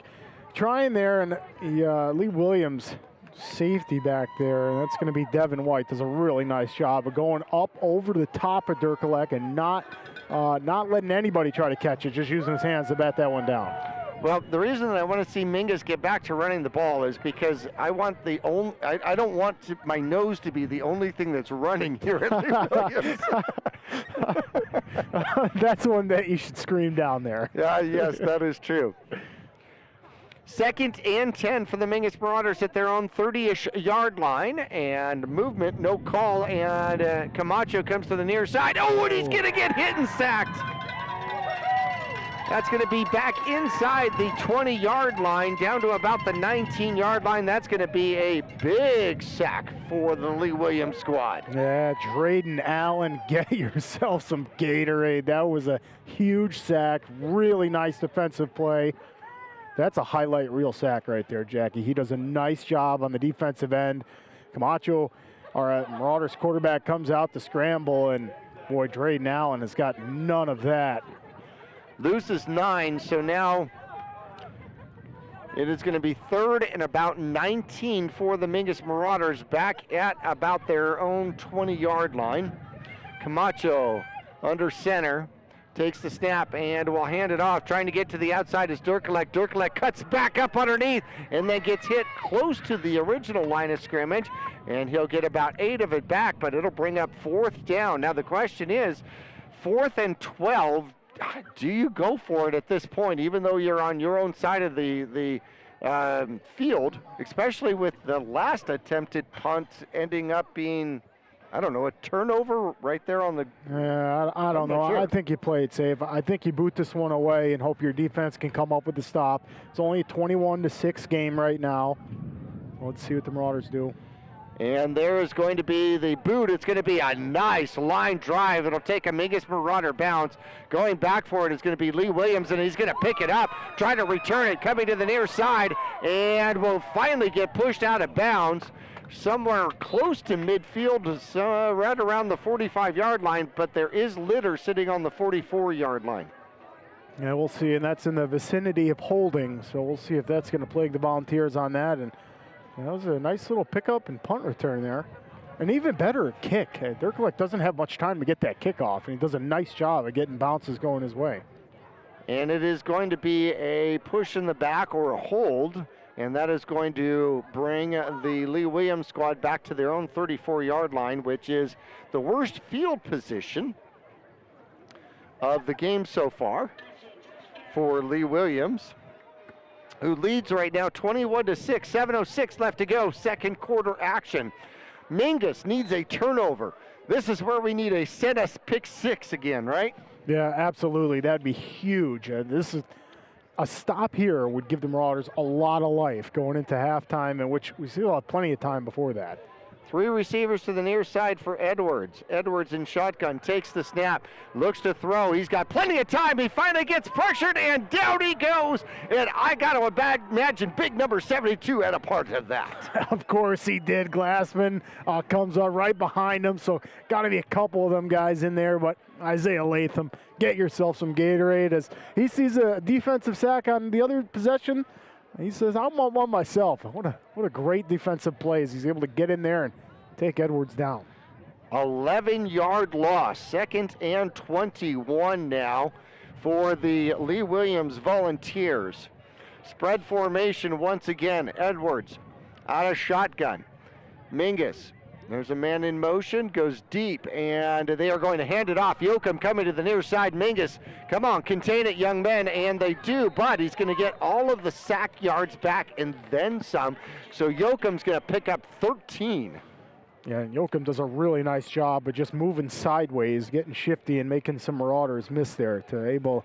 Yeah, you're right. He got a couple yards past that original line of scrimmage, which makes it still technically 3rd and long, although with the penalty that just got back, it's not so long. 3rd and 8 now for Lee Williams. Mingus has not forced Lee Williams to actually punt the ball yet. Edwards looks to the near side of the field, takes the snap, and looks to throw, has a man on a slant, and is that going to be a catch or not? It's going to be interesting on whether or not they call that a catch or don't call that a catch. It appears as though they are not going to call that a catch. The intended receiver out there was Dylan Towning, and it was thrown, the slant was thrown low, and you'll see Arnado went out and helped the referees determine that that one hit the ground. Yeah, it was a great case that he made, as now it looks like the Volunteers are going to punt this one to the Marauders. First stop for the Mingus Marauders, and it's going to be Camacho back to get the punt for the Mingus Marauders. There's the snap, good snap. Mingus, a little bit of pressure, high punt, near side, and it is out of bounds. Out of bounds past the 35. Let's see where they're going to mark it. Keep moving. No, he stopped right there at the 36. I thought he was going to keep going. Yeah, and that's going to give the Marauders not bad field position, really, and more importantly, a huge chance to cut this deficit to a one-score game if they can find the end zone here on this drive. Well, 5:28 left to go. Mingus has the ability to run the ball, run the clock, and if they can get in and score and turn this into a one-score game at halftime, I think that would be a huge moral victory for the Mingus Marauders. They come out in a wing formation. Camacho up under center. Oh my goodness gracious, Lee Williams has got 11 men in the box, trying to get around the corner, bouncing to the outside and still on his feet and down, and then some sort of a flag comes out. I don't know if that is a towel or not, but Durkalek kept fighting to try to keep his balance and stay on his feet. They're going to mark him for no gain, 2nd and 10. And I'll say that it's actually incredible on that play that Durkalek's going to get marked at the original line of scrimmage. I know that's typically not what you root for, but like you just said, there was 11 guys in the 11 Volunteers in the box for Lee Williams. So that means everybody is essentially playing the run game there, and Marauders able to get back to the line of scrimmage. Durkalek taking on a lot of bodies there. Contreras comes out to the near sideline. Once again, 10 Volunteers within 3 yards of the line of scrimmage. 3 backs in the backfield. Camacho taking his time. 4.5 minutes left to go in the first half. Man in motion, and it is going to be Camacho. Keeps it, cuts it up underneath, finds a lane, and a good gain by Camacho as he'll pick up 7, making it 3rd and manageable. An obvious 4-down territory for the Mingus Marauders near midfield. Yep, Camacho showing off that great athleticism he's got. It's a good play by the Marauders offense. They really didn't see anything. He had a pitch option to the outside, but opted not to take that as the Volunteers played it very well and got it done with his feet. Great job finding the lane, and 3rd and maybe 6 or 3rd and maybe 4. A long 3 perhaps, but certainly doable. Camacho under center. Looks to take the snap. There it is, and it is going to be, he's going to keep it on his, and now he turns around, he's going backward once again, throws it back to Durkalek. Durkalek has a blocker out in front of him, close to the line of scrimmage, and it could be a 1st down. Holy cow. Tyler Murray for sure has been teaching Camacho to turn around and run backward by 14 yards before he throws the ball. And that time, his offensive lineman did a great job of not getting caught in a holding situation. And yeah, that was the best outcome for what just happened as Camacho turns around, runs in the backfield trying to find an open wide receiver. And Marauders left with a 4th and really short. Yeah, unfortunately, Durkalek did not pick it up. So we have 4th and 1 now, and the Mingus Marauders, no, it's going to be Lee Williams that takes the timeout out here. And I'm not sure if they're taking the timeout because there's people throwing stuff into the crowd, or if they take the timeout because they're going to talk about it. But we're going to take a quick break with them. We will return. Actually, you know what? We're going to leave it here. 4th and 1. Now, once again, do you go for this at this point? I think you go for this. As I almost caught the T-shirt that they're throwing up in the crowd. Jackie, I think you go for this one. 4th and really short. It's 4th and about 1 yard. Maybe even looks like a little bit less. And the timeout here was by Lee Williams, but I'm sure Coach Montabayas appreciates that and/or might have taken a timeout himself, as the Marauders are discussing it right now, how they're going to get the 1st down. That one landed in the parking lot. So here's what's amazing. When the cheerleaders throw the footballs, okay, they get to about the 4th row. When the firemen throw the footballs, That one landed in the parking lot behind us. Yeah, maybe that landed in my car, so I don't have to get one. Nice. Good for you. 4th and 1. Here we go, ladies and gentlemen. Huge play in the game already in the second quarter, and it looks like a handoff, and he slipped. And if that's where they're going to mark the ball, that's going to be a turnover on downs, I imagine. Oh, wow, real unfortunate. Looks like the refs want to measure. They're going to measure it once again. So did they give the ball to Arnado in the backfield? Is that what happened? It looked like a sneak to me, and it looked like Camacho just lost his footing. Ah. Yeah, just lost his footing. I mean, Lee Williams with obviously, I think they had 10 in the box on that play, everyone counting for the run, but we'll see where this measurement comes up. You're right, it is a huge 4th for the Marauders. Mingus got it on the last one, and this one is going to be... this one's going to be a first down as well. Holy cow. Mingus has gotten 2 measurements here in this game, which it might be like a whole season's worth of luck in 2 quarters. Yeah, let's not jinx it by calling out the luck already. Oh. But you're so right. Those are so tough to get going your way. Marauders, both the measurements going Mingus's way. So Mingus moves the chains. 2:40 left to go, and the handoff. There goes Arnado. Arnado finds a lane and scampers forward for about 5, maybe 4. Yeah, and all you young running backs, that's exactly how you want to run the football right there. We had the pleasure of Mackay running kind of towards our side of the field where we're at, and man, just to see him lower his shoulder, he's holding on to that football with 2 hands. He's ripping the defender's arms off and getting a few yards for himself. 25 yards on 8 carries for Arnado so far in this game. Camacho over center. Looks to take the snap, takes his time, and the pitch goes to the far side. It's going to be Dirkelek. Dirkelek gets around the corner and gets out of bounds after the first down, I assume. It's hard to tell where he goes out of bounds, but I'm going to assume that he got out of bounds before or after the first down marker, or no. And they're going to mark him short, so 3rd and 2. 3rd and 2, so he went out of bounds early. 3rd and 2, and there's under 2 minutes to go till halftime. The Marauders have literally eaten up almost 5 minutes of clock time here on this drive. Well, they got the ball back with 5.5. So they've eaten up 3.5 minutes, but 3rd and short, and the ball is on the ground. And we'll see if Mingus got it back or if the Volunteers picked it up. The Volunteers picked it up. So not a clean handoff to Dirkelek, and the ball hits the ground, and the Volunteers will get the ball back on their side of the field at the 48-yard line. They have a 15-point lead, 21-6, and they've got 1:55 with 2 timeouts left to try to drive the ball. Wow, and that's going to swing the momentum just about all the way right there as the Marauders able to keep Lee Williams out of the end zone on the last possession, get a good drive going and eat up a lot of clock, and then fumble the ball on just looks like a bad pitch. And how about Troy Edwards? Troy Edwards coming up with that fumble recovery for the Volunteers, and he's going to play quarterback right after he picks up the fumble. Man, it feels like Binding by Football all over again.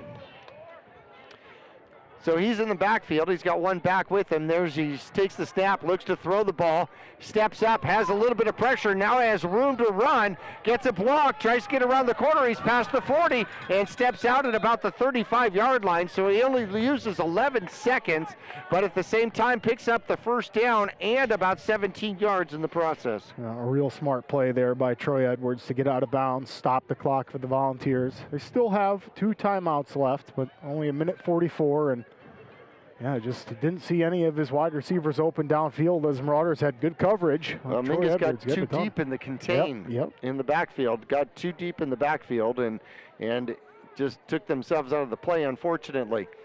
Edwards takes the snap, looks to throw, looks to the far side, gets some pressure, now looks to run, comes to the near side, pops the ball up, and it's broken up by Contreras, and Contreras does the incompletion, and I'm glad he didn't get penalized for that. Yeah, no, that's a great play there by Contreras. as Troy Edwards almost does a better job of finding an open wide receiver, but Contreras just bats that one down, not trying to come up with a catch or do anything fancy, just bats that one down and incompletion. 2nd and 10, $1:33 left to go. The ball sits on the Mingus Marauder 35-yard line. Lee Williams, of course, has plenty of time and still has 2 timeouts. 3 receivers to the far side, 1 to the near side. Edwards looks to take the snap. And there it is, out of shotgun. Fakes the handoff and then throws the screen. Has a man rumbling downfield. He's got the first down and more. And he gets close to a out of bounds, and they're going to mark him at about the 16-yard line. So they're going to pick up another, 16 yards on that pass play. And really nice job there. It's a good setup by the Volunteers offense. As Jahir Hernandez for the Marauders almost bats that one out of the air, and if he would have gotten a paw on that one, Jackie, he may have come up with an interception, but just misses him, and the Volunteers get a first down. Out of shotgun once again, as that one went to Gabe Garcia, I believe. Edwards is back, looks to throw, throws, and it is tipped away, almost intercepted out there by the Mingus Marauders. 1:17 left to go, and it is still it'll be 2nd and 10 from the 16-yard line. And that was Contreras again on some great coverage, and again we see Contreras with good form with that incompletion signal. I could get used to that, really. That's good coverage, and that's how you just bat the ball out of the air. Don't let anyone catch it. Coach Kelly's going to recruit him to start doing referee for the little guys' games. Edwards is out there, takes the snap, looks, throws, pumps, has a man, and hit immediately. Ball comes out. Great job by Machado. Yeah, it sure was. And again, Contreras right there to help his DBs make the call. Another incompletion as they're all over it. That's a nice job by the Marauders, and that's going to stop the clock. So there's 1:12 left until halftime, and 3rd down for the Volunteers. 3rd and 10 from the 16-yard line. Mingus trying to make a defensive stand. Contreras trying to earn his golden whistle and become a referee player. First one in high school football. I'd like to see it again. All right. So Edwards puts his back behind him this time. Looks to take the snap. Fakes the handoff. Comes to the near side. Throws. Has a man. And it is caught down to the goal line and touchdown. In for the touchdown go Lee Williams. And that is going to be, let's see if I can get a number out there. Getting all the congratulations. I hate these black numbers. Is that 12? It looks like 12, isn't it? I think that is going to be 12. I think that's going to be File with the reception out there. So the 16-yard touchdown reception. Mingus bent, finally broke. And it is now 27-6. The extra point is blocked out there by the Mingus Marauders. All right, 27-6, a 21-point lead. Mingus will get the ball with 1:01 left to go in the second quarter when we return to Kingman after this.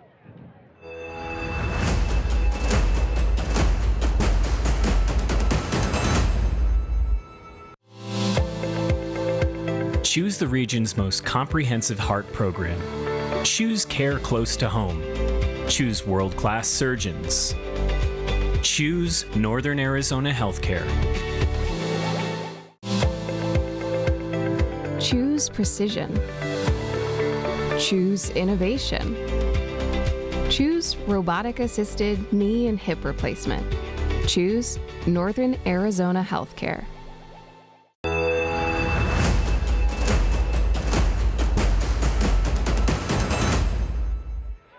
A 16-yard pass play. Edwards to File out there. Extends the lead 27-6 for the Lee Williams squad. Roscoe out there to kick off. He'll boot it. This one's going to be somewhat short, and it'll be returnable by the Mingus Marauders. Contreras has it, finds a lane up the middle, drives his way forward, and gets out toward the 35, maybe the 34-yard line. Yeah, really nice run, and Again, you young guys who catch punts or return kicks, that's how you go down right there. Contreras lowers his shoulders, gets really low, and just kind of dives for that extra couple of yards, even though he's getting tackled. It's a nice job. The Marauders have one more shot, just under a minute here, to put some more points on the board. 53.6 seconds. Mingus also with timeouts. And Lee Williams, let's see if they change their defensive structure. Nope. 10 men within 3 yards of the line of scrimmage. Camacho in shotgun, takes the snap, looks to throw, puts the ball up. He's got the ball coming down toward Contreras, and it is out, and there comes their flag. That's going to be a 10-yard penalty for a pass interference as Contreras turned around and tried to come back to the ball. And not every Lee Williams fan is happy about the flag. No, and that's just a couple of the volunteers were there. Good coverage, but yeah, I mean, you got to give the wide receiver a chance to go up and get it. Well, the biggest problem, especially with a ball that is underthrown, is the defensive player has their back to the ball. Right. Good point. And so they don't know where the ball is. The offensive player hits the brakes, and then the defensive player runs into them. That's going to be pass interference every single time because he's not going for the ball and the receiver is. You know, that's something that the quarterbacks that we watch on Sunday in the NFL on rare occasions will do that on purpose, which is really, really an incredible thing. And you're right. I mean, an underthrown ball is really tough for the DB to see that. Contreras lines up on the far side this time. Mingus with the ball just inside their side of the field, and they're going to hand it off. Durkalek trying to do the sweep, stops, undercuts, and will get hit, but will pick up about 3 or 4. The time continues to roll, and Mingus is going to call a timeout with 37.3 seconds left to go. We're going to take a 30-second break with them. We will return. Mingus trailing 27-6. They're on the drive here when we come back to Lee Williams High School after this.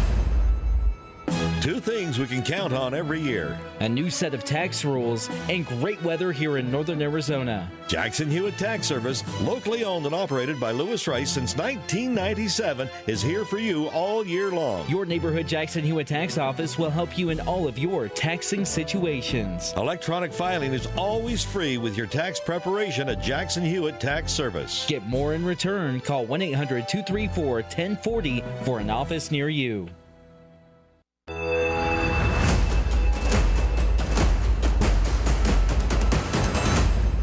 Second and a long 5, maybe 2nd and 6. The Mingus Marauders on the Lee Williams side of the field at the 47-yard line.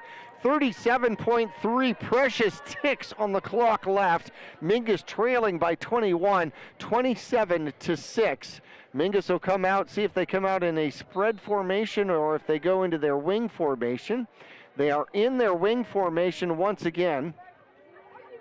Camacho over center. 10 men within 3 yards of the line of scrimmage, and Camacho's looking to throw. Throws the ball downfield, and Contreras has to turn around. It's going to be out of bounds. Good thought. Now, had Camacho been able to lead him, Contreras had about a 2 or 3 step head start or got behind the defense, and unfortunately unable to take advantage. Yeah, just a little bit of a miscue there, and you're right. They were almost on target. Contreras had to come back again for that one, but not a huge deal. At least he knows it. The wide receivers are playing for Camacho, and by that I mean they know that he underthrew that one, so they're helping him out by coming back, but just coming up short and leaving the Marauders a big 3rd down here. So Camacho needs to plant and actually throw that ball about 4 steps earlier and put a little bit more mustard on it. Over center now, and the ball is on the turf. And it is covered up by Lee Williams, and it's going to be their ball. Mingus fumbles it with 25.7 seconds left to go. Gives the ball back to Lee Williams at the Mingus Marauder 49-yard line, and ugh. Yep, just a real unfortunate play for the Marauders, and man, with 25 seconds left in the first half here, not quite sure what we'll see out of Lee Williams. Are they going to try to put some more points on the board or take a knee and be content with their lead right now? No, I think Lee Williams is going to be trying to come out and put points on the board. When you've got a throwing quarterback like that, 25.7 seconds is, half of an eternity. And they go to a empty set, 5 receiver set, nobody in the backfield with Edwards. And there's the snap. Mingus brings some pressure, and Edwards almost gets tripped up, and he's going to find his way out of it and get out of bounds at about the 32, 33-yard line. So he will pick up a first down and 14, 15 yards. And leave himself 17 seconds left on the clock. Real smart play again. And I think it was Ethan Jones coming off the far edge for the Marauders, and boy, he was just a shoelace away from tackling him. And a huge sack there. That would have run the clock out pretty much. But Troy Edwards, wise quarterback, and making wise moves. 2 timeouts available for Lee Williams, by the way, so they can throw the ball over the middle. Edwards is back. He's got plenty of time. Bounces, looks for a receiver, throws it, has a man, and it's off of Camacho's hands, almost intercepted, but a flag down on the field, which is going to stop the play anyways, and it looks that's in the area of holding about 6 yards behind the line of scrimmage. Yeah, sure is, and that would help the Marauders out tremendously. The official call forthcoming, and it will be a hold. So that is going to be the 4th penalty against the home squad for 35 yards. That'll bring the ball back to almost the original line of scrimmage when they got the ball back after the fumble at the Mingus Marauder 48-yard line. 8.4 seconds left to go. Mingus does not drop back into a prevent defense. So 1, maybe 2 plays left. Edwards takes the snap. Mingus brings pressure. They put it up, and Camacho's got a beat on it, and it's intercepted, and Camacho picks it off for the Mingus Marauders with no time left on the clock, but they will intercept the ball, and Camacho will get the INT, which will be the 6th one on the season for Edwards. But Mingus will go into the locker room, or a locker room somewhere, or an old classroom, or wherever they let the Mingus Marauders go. Down 27-6. We will return for our Longfellow Excavating halftime show coming up right after this.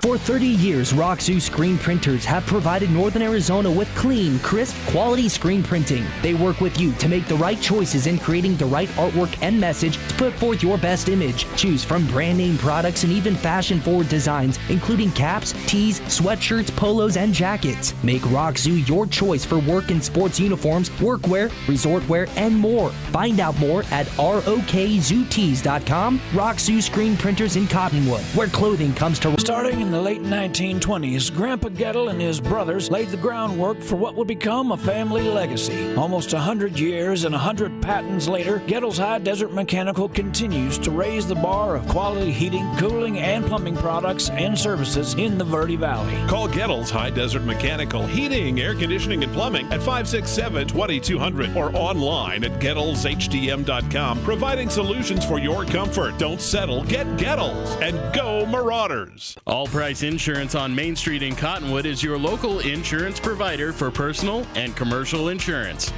Call and compare 23 insurance companies for home, health, auto, RV, motorcycle, boat, or ATV. Specialty insurance and insurance bonds are no problem at All Price Insurance. Call or visit All Price Insurance today.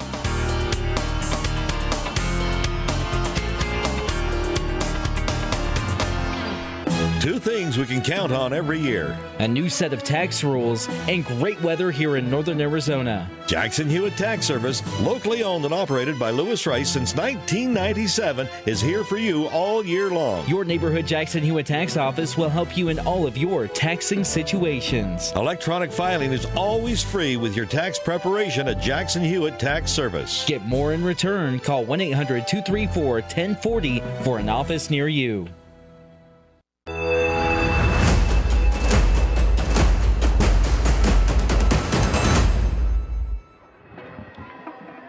And back here at Lee Williams High School, the Mingus Marauders trailing here at halftime 27-6 as we get into the Longfellow halftime report. Longfellow Excavating, no job is too big or too small.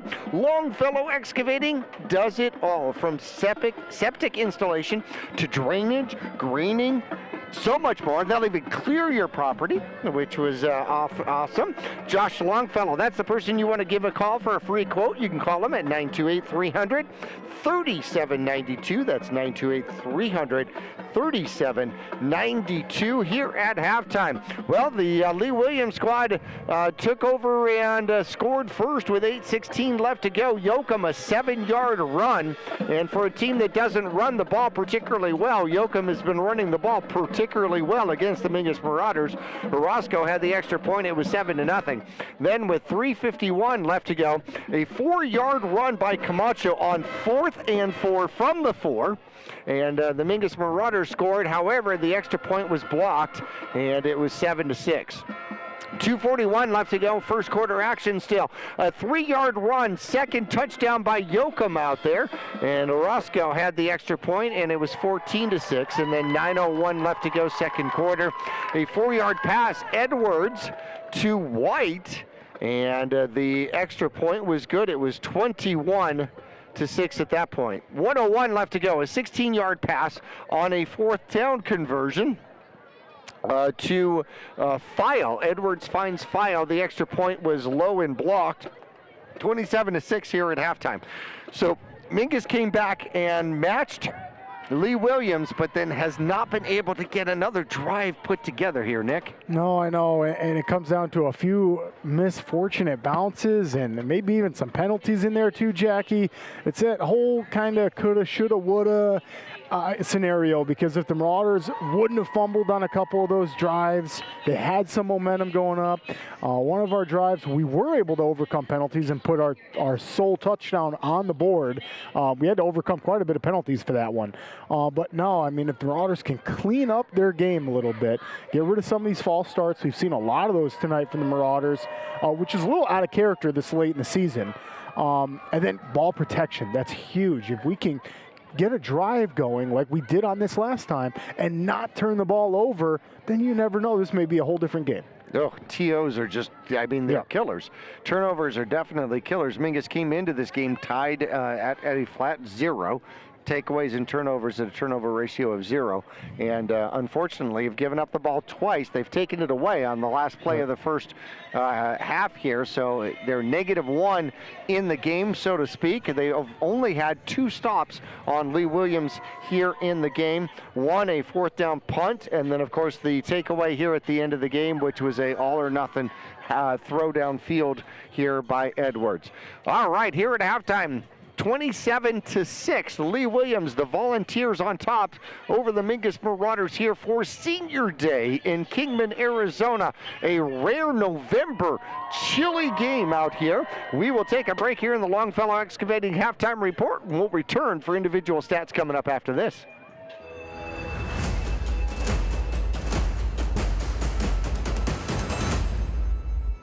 Call Rick or Scott Stokes at Sun Country Custom Woodworks about cabinets for every purpose and every budget. Sun Country Custom Woodworks can custom build cabinets for your dream kitchen or bath, adding tremendous value to your home. Organize the garage and store stuff right with a call to Sun Country. And ask about money-saving options, including modular cabinet choices. You know, your cabinets may not be from this century. For ideas, start at suncountrywoodworks.com.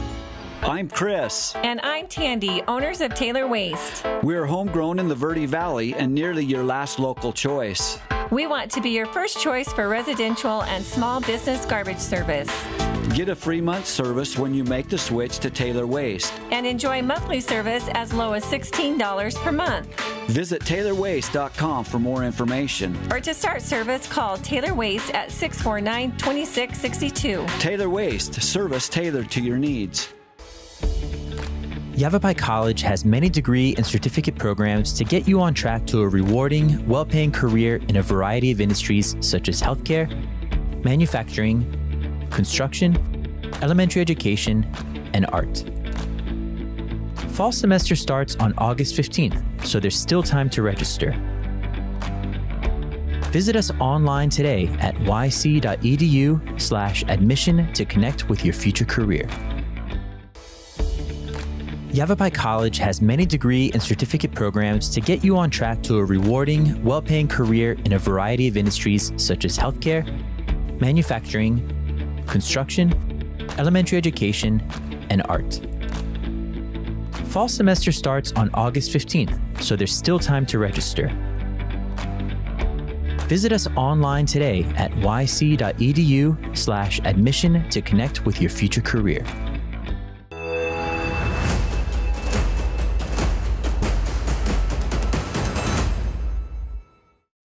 Back here at halftime, out in the cold and in the weather. Can't wait till we get home back to Mingus so we can get back in a press box.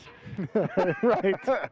My goodness gracious. Like I had made mention in the first half, I was hoping that Mingus would run the ball a little bit more, so the only thing here at Lee Williams that was running wasn't my nose. So that makes two of us. Right. Don't feel alone on that. No, I'm with you. All right, 4 penalties against Lee Williams. They've got 35 yards in penalties. The Mingus Marauders have 5 penalties for 30 yards out there. Camacho throwing the ball. He's got 3 receptions out there, 31 yards here in the first half. So he's 3 for 10, 31 yards. On the ground, Durkalek has 10 carries for 38 yards. Arnado, 8 carries for 25 yards. And Camacho has 5 carries for 12 yards, including the 4-yard touchdown run for the Mingus Marauders. Durkalek has 2 receptions for 23 yards. And I think he needs like another 8 or 10 receptions to match the number of completions during the course of the year, which would be an awesome thing. Ethan Jones has 1 reception for 8 yards off the deflection of Arnado. Did I get that was right? Makai was trying to catch that, and man, we called it great. I mean, Ethan Jones was just like, you know what, I'm going to take that. I'll get some stats. All right, so Troy Edwards is 7 for 12, 125 yards, 2 touchdowns, and an interception. That's a full game's work. He should probably just stop now, go to the locker room. Yeah, I wish you were in there giving their halftime speech now. He's having quite a game. And how about the Marauders coming up with the interception to end that half? I mean, that's how you're going to do it. If you're going to have any momentum, especially when you have a turnover in the last minute of the half, right? At least you can come up with a turnover yourself. Which they did. So they prevented a larger lead, but 21 points, 3 scores is enough. I got to imagine that Lee Williams is very comfortable with that lead at this particular point. Cruz Yoakum has got 6 carries, 75 yards, and a touchdown. Troy Edwards has got 5 carries, 30 yards, and that includes 11 sack yards. So he actually would have had 41 yards. Orozco has negative 5 yards on 1 carry. So they've got 100 yards on the ground and 125 yards in the air, 225 yards of total offense. Do the Volunteers here in the first half. So pretty darn efficient if you think about it. Yeah, and Troy Edwards is having a fantastic game. I mean, we knew he was a good quarterback, and he's showing that tonight here in the region. We've quite a few good quarterbacks, and again, the Marauders have Troy Edwards tonight. Their hands are full.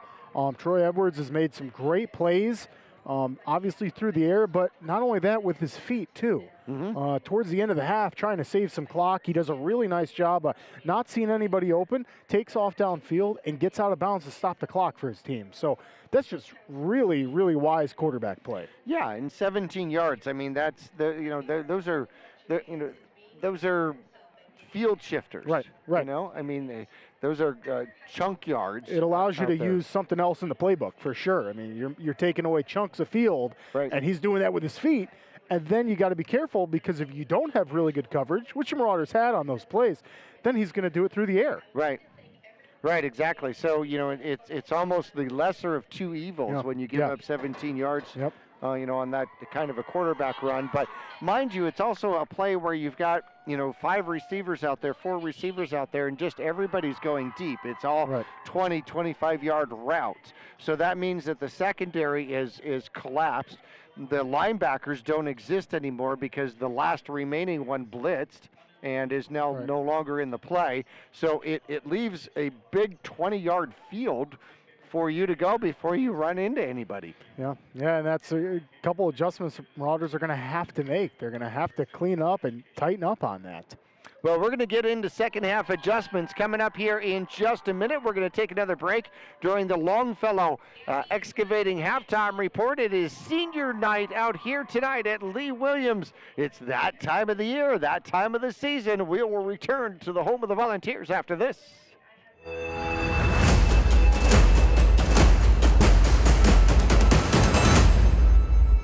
For 30 years, Roxu screen printers have provided Northern Arizona with clean, crisp, quality screen printing. They work with you to make the right choices in creating the right artwork and message to put forth your best image. Choose from brand name products and even fashion-forward designs, including caps, tees, sweatshirts, polos, and jackets. Make Roxu your choice for work and sports uniforms, workwear, resort wear, and more. Find out more at rokzootees.com. Roxu screen printers in Cottonwood, where clothing comes to rock. The right vehicles, the right people, the right price. Make Jones Ford of Verde Valley the right place to buy. Choose from our new in-stock Ford selection or custom order just the way you want it. Buy pre-owned with peace of mind with Jones Ford's lifetime powertrain warranty at no extra cost. Plus, drive a little, save a lot. Jones Ford is your tax advantage destination. So, for the right vehicles at the right price, make the right choice. Jones Ford Verde Valley, family owned and operated for over half a century. Just off I-17 in Camp Verde. All Price Insurance on Main Street in Cottonwood is your local insurance provider for personal and commercial insurance. Call and compare 23 insurance companies for home, health, auto, RV, motorcycle, boat, or ATV. Specialty insurance and insurance bonds are no problem at All Price Insurance. Call or visit All Price Insurance today.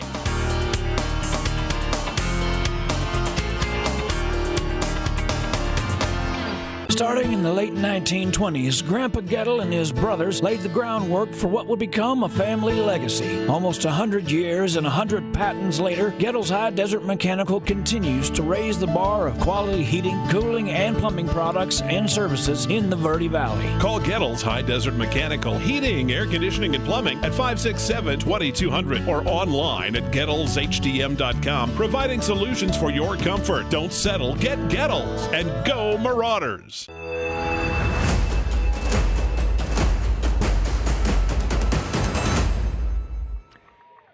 It is senior night here for the Volunteers, home of the Lee Williams squad, and they have a line of seniors. Apparently they have no sophomores in this school at all.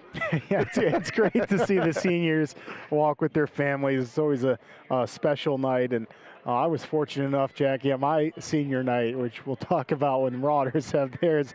My parents dressed up as pirates. Oh, I saw that. Senior night. So I remember that. A real special night for me, as it is for all these young men and women out here walking with their families. Obviously announcing kind of what they want to do in college and what they want to do after high school, and it's so special to see. Well, in fact, your father still hasn't given up the eye makeup with the Pirates of the Caribbean. Right. Yeah. Might not be on purpose. Right. Oh, that's too funny.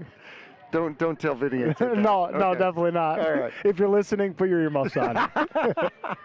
All right, the Mingus Marauders come back out on the field here, trailing 27-6 here at halftime, and we want to thank our friends at Longfellow Excavating for sponsoring our halftime. Licensed, bonded, and insured, family-owned and operated with decades of experience, and best of all, a former Mingus Marauder.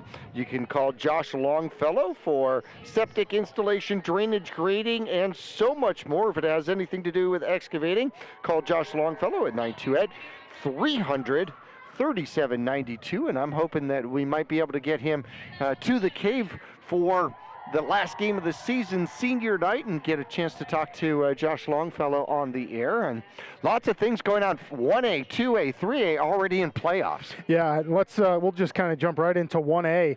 1A is in the semis tonight. How exciting. Williams versus Hayden. Ooh. So good job on Williams representing the Northern Valley up there.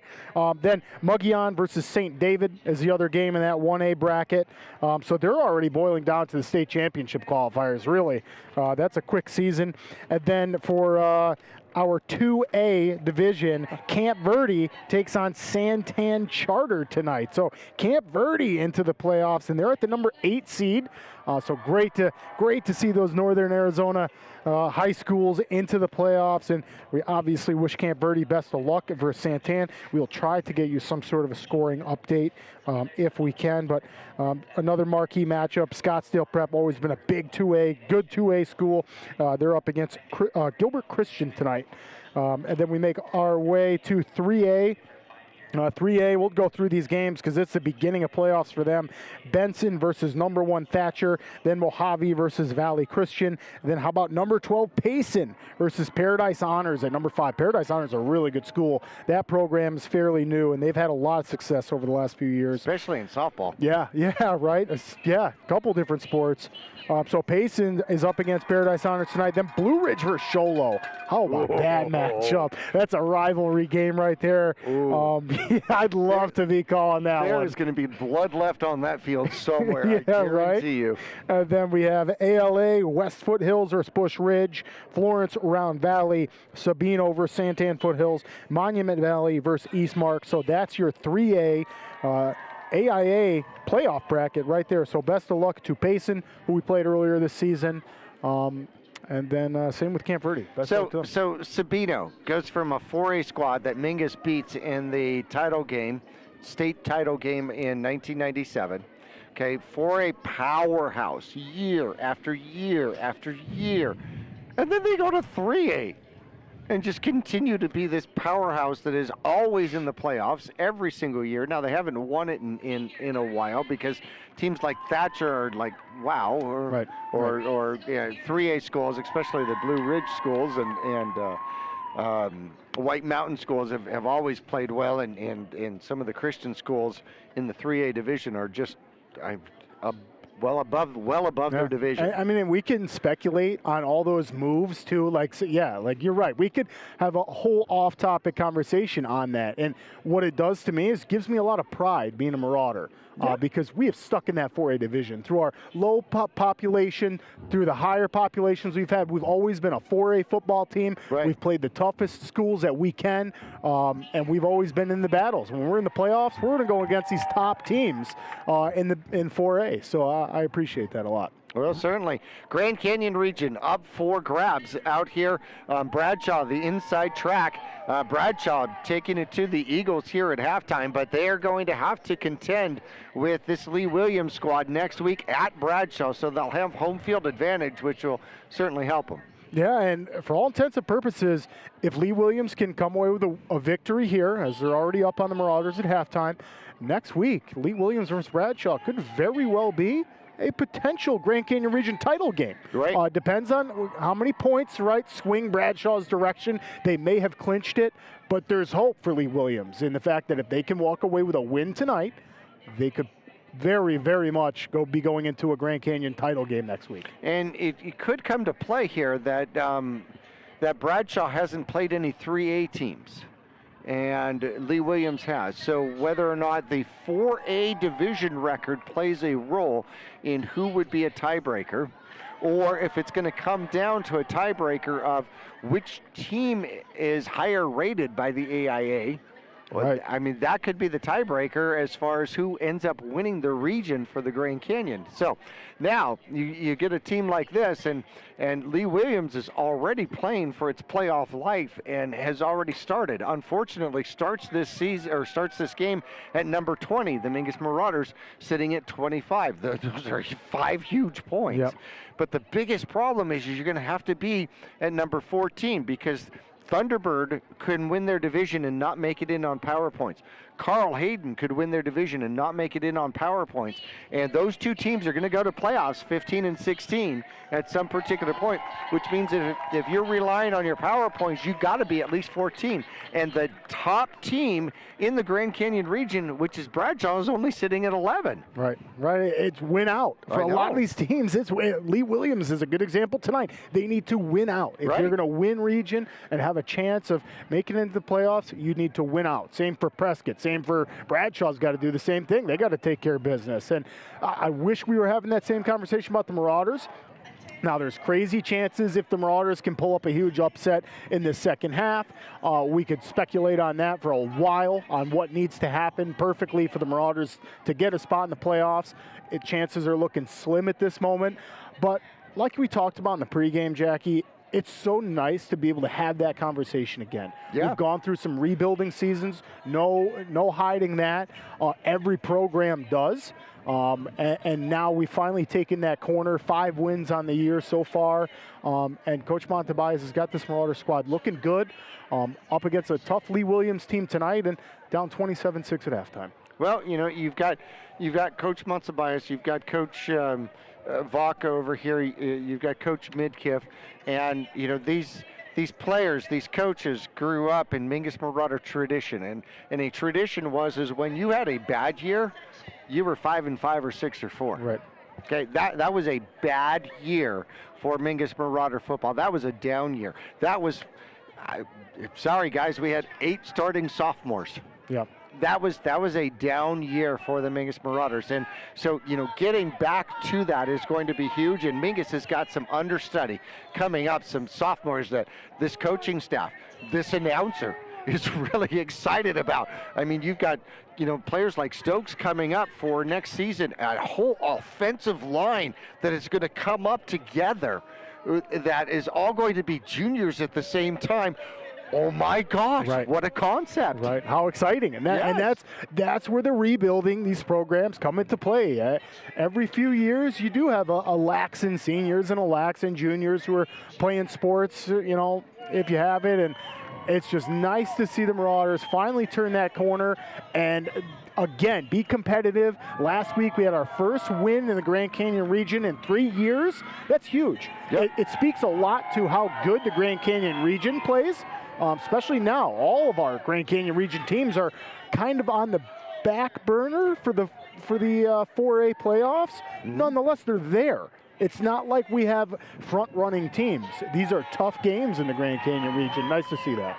Nobody's running away with it. Speaking of which, we're going to take a quick break here. When we return here, we'll finish out the Longfellow halftime report, take a look at second half keys to the game. What does Mingus have to do to get back into it? What are we expecting to see from Lee Williams? We'll find out when we return to Kingman, Arizona after this.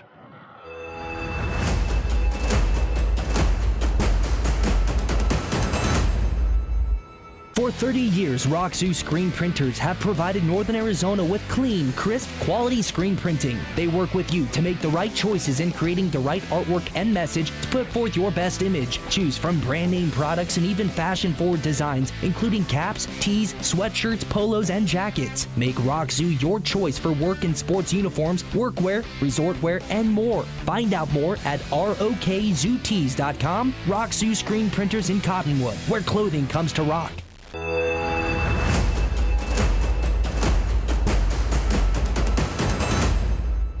Well, Brian made sure that he has a ride home by delivering hot chocolate to the announcers out here. Yeah, well said. Well said. All right, so second half adjustments, my friend Nick.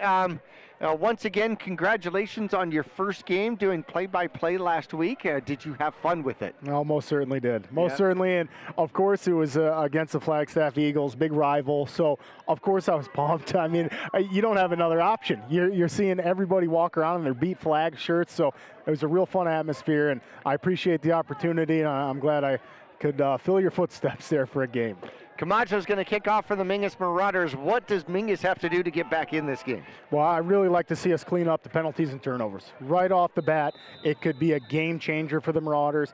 And then we're going to have to find a way to keep the ball on offense and keep Troy Edwards off the field for the Volunteers. Camacho kicks it down to about the 10-yard line. Lee Williams looking to bring it up, cuts it inside, down to the sideline, looking to get out of bounds, and Mingus finally, I thought he was going to step out of bounds. He didn't step out of bounds, and Mingus finally comes up with the tackle. That's Bowers with the tackle, but not until midfield, so a short field once again. Lee Williams just does not like playing on their own side. No, and that's Gabe Garcia. What a heck of a run back there. That's a real nice job keeping his feet, staying in bounds, and making some Marauders pay for trying to tackle him there, and he gives the Volunteers great field position. come out with one back in the backfield, 3 receivers to the far side of the field. A normal setup here for Lee Williams. There's the snap. They do the throw to the outside, and it's going to be a screen. A screen gets by the first line of defense, and a flag is thrown out there. Now, if the play were to stand, it would go for about 18 yards. However, there is a flag thrown at the Mingus Marauder 48-yard line, which would be 3 yards past the line of scrimmage, thrown in an area that normally would look like a hold. However, we are not going to judge. We are going to wait until the results are out, and it is a hold. And so the polls that we had out there as to what the call was going to be accurate. Yeah, so far we've been on point, and fortunately that one goes for the Marauders. As, yeah, there was a couple of flags thrown on that. They must have saw the same exact hold, and it's going to help the Marauders tremendously here. So 1st and about 18 now. The ball sits at the 40-yard line. Edwards in the backfield in shotgun, takes it and looks to run it himself. He'll do a late pitch out to the near side, and Machado finally gets off his block. Talk about a hold, and that's going to get past the original line of scrimmage out to about the 49-yard line. Yeah, really nice play set up there by the Volunteers. Troy Edwards does such a nice job of faking like he's going to keep the ball, and then he has a really, really nice pitch there, and the Volunteers get the penalty yards back, give themselves a 2nd and long, but nonetheless better than your original line of scrimmage. 2nd and 8 from the Mingus Marauder 49-yard line. 3rd quarter action, Mingus down 27-6. 2 backs in the backfield now. Lots of movement. Nobody makes a call, and spinning off of a would-be tackler is Yoakum. Yoakum will get inside the 45 down to about the 43. Yep, really nice run by Yoakum there. Yoakum starts on the right side and then finds a little pivot, cuts upfield, and almost gets the first down. But no, you were definitely right on that too, Jackie. There was a little bit of early movement. The Volunteers got away with a tiny bit of a false start on that one. If I saw it, that's not a tiny bit. 2 men in the backfield. Once again, 3rd and manageable. 3rd and 2. Edwards looks to take the snap and fakes the handoff. He has Latham on him trying to get around the corner. He does and gets the first down. Or did he?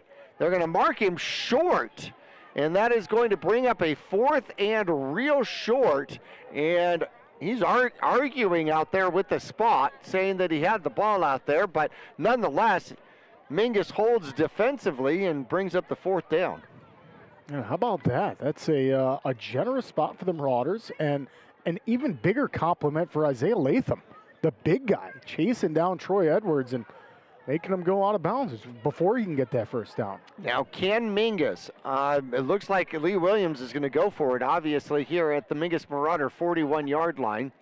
Can Lee Williams get this first down out of shotgun nonetheless? There is the snap. Quarterback's going to keep it himself. He gets hit, and he falls forward. That should be enough for the first down at about the 40-yard line. Yeah, and that is. It's a lot of work there by Troy Edwards. Nice job by the Volunteers quarterback.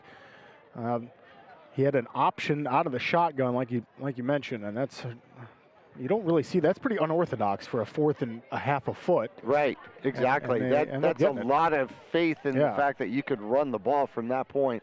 Shotgun once again is Edwards. He's got 1 back in the backfield. That's Yoakum. He takes the snap, fakes the handoff, looks to throw it, throws it downfield in the middle of the field, splitting the defense, and finally taken down by Machado inside the 15-yard line down to about the 13-yard line. And I'll tell you what, that's great execution on the Volunteers' part. That's Troy Edwards takes just a couple steps back, finds his wide receiver, running a slant route, and it's just perfect. I mean, that's just how you draw it up in practice. And that's a really nice play by the Volunteers, and they move just about in the red zone already. 27 yards on the reception. Ball sits at the 13-yard line, so they can still get a first down. 9:07 left to go.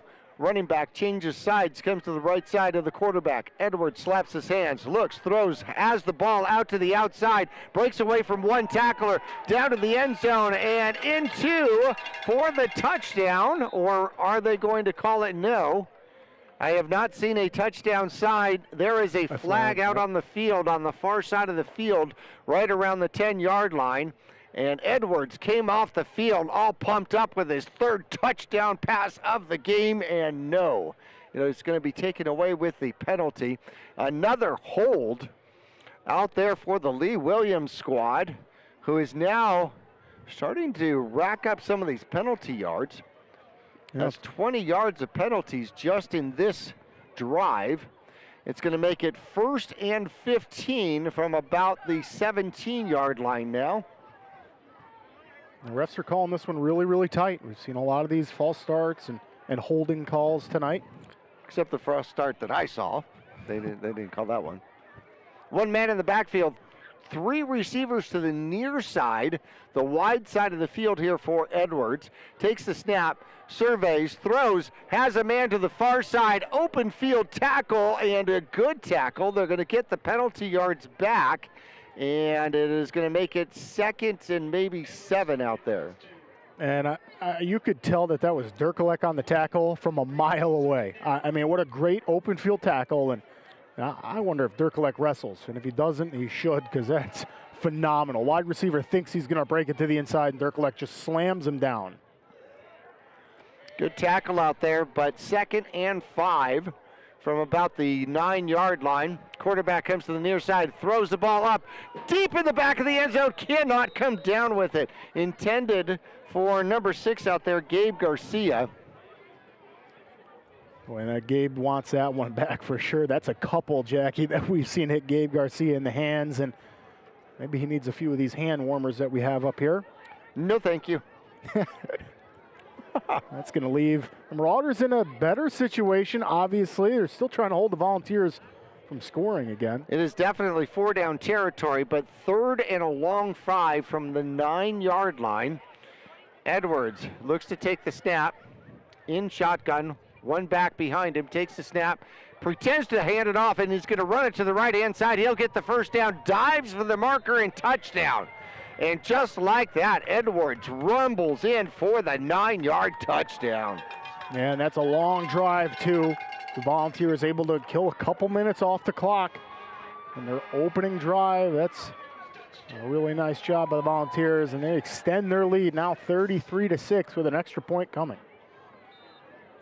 Went off tackle to the far side of the field and definitely had the space to do it, and then dove for the end zone. And Edwards gets his first rushing touchdown of the game. Setting up for the extra point out there. Good snap, good hold, and blocked again by the Mingus Marauders. No good. And it looks like, Bauer seems to be getting the congratulations, so maybe he got the block out there. So that's 2 blocks in a row, 33-6. However, a 27-point lead. Mingus down by 4 scores out there. They're going to get the ball back when we return after this.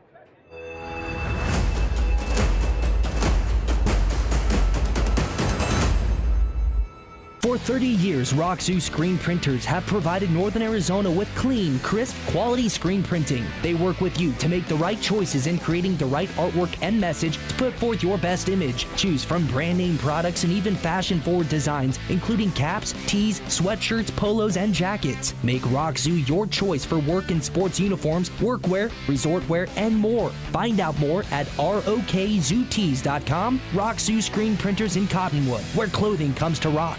All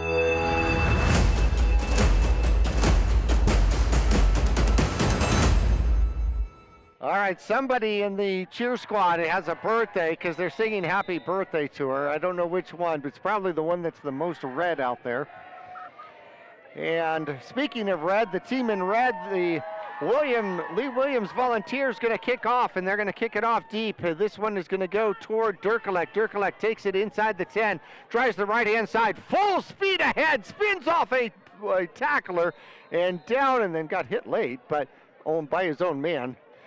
Just inside the 40-yard line. Mingus will start at about their own 38-yard line. So once again, decent field position, but Mingus seems to be like 1 block away from actually taking one of these to the house. Yeah, it's going to be crucial that the offense can put together a drive here, right? 33-6 right now.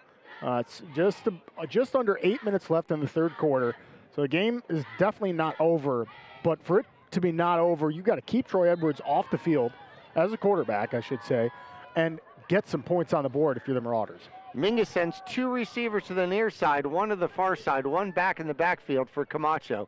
Camacho takes the snap, they hand it off, and it goes up the middle.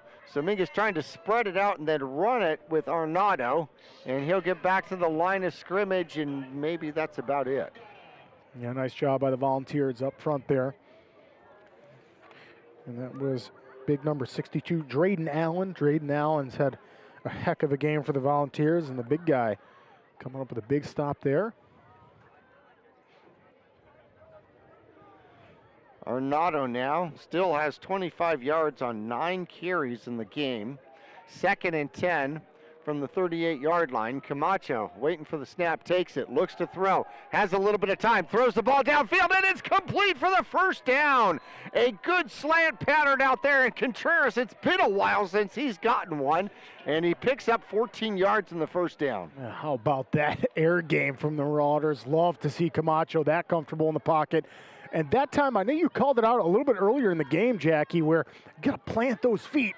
Your Camacho, he makes great throws, and that time he planted his feet, and it was a bullet to Contreras. Really nice first down by the Marauders.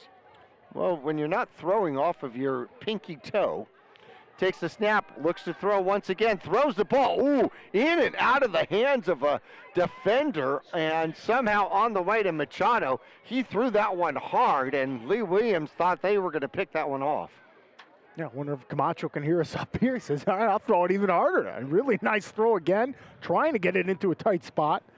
And he just can't connect with his wide receiver out there. Look like Machado.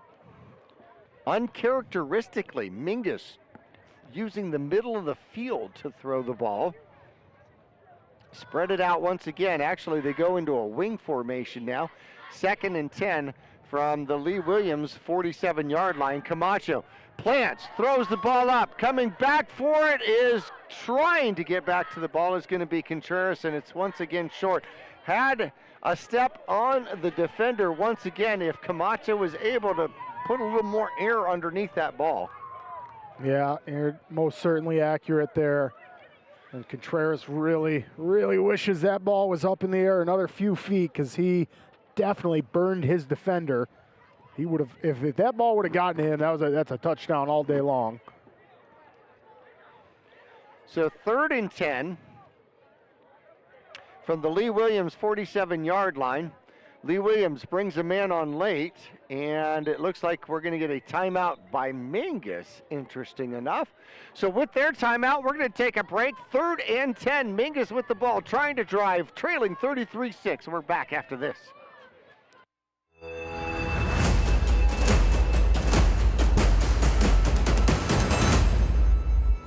Call Rick or Scott Stokes at Sun Country Custom Woodworks about cabinets for every purpose and every budget. Sun Country Custom Woodworks can custom build cabinets for your dream kitchen or bath, adding tremendous value to your home.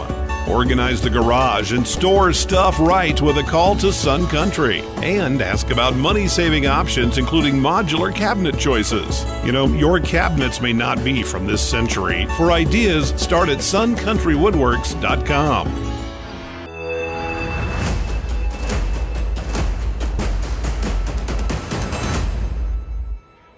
Well, we are under 40 degrees temperature-wise here in Kingman, Arizona, and you know it is November football when the cheerleaders went and put 2 more layers on to do their cheers out there on their boxes.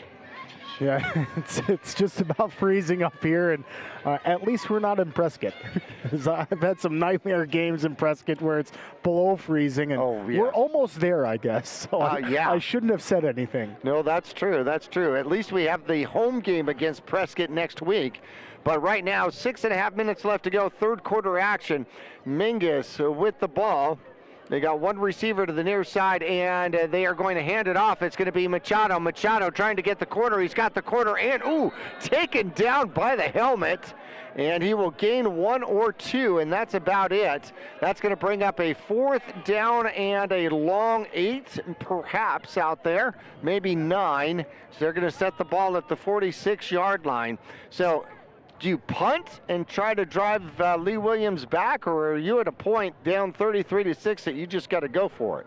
I think we're at the point right now where the Marauders have got to take the chance and go for it. I think it's better to play gutsy than it is just kind of conservative, and it's a big 4th down. You're down 33-6 right now.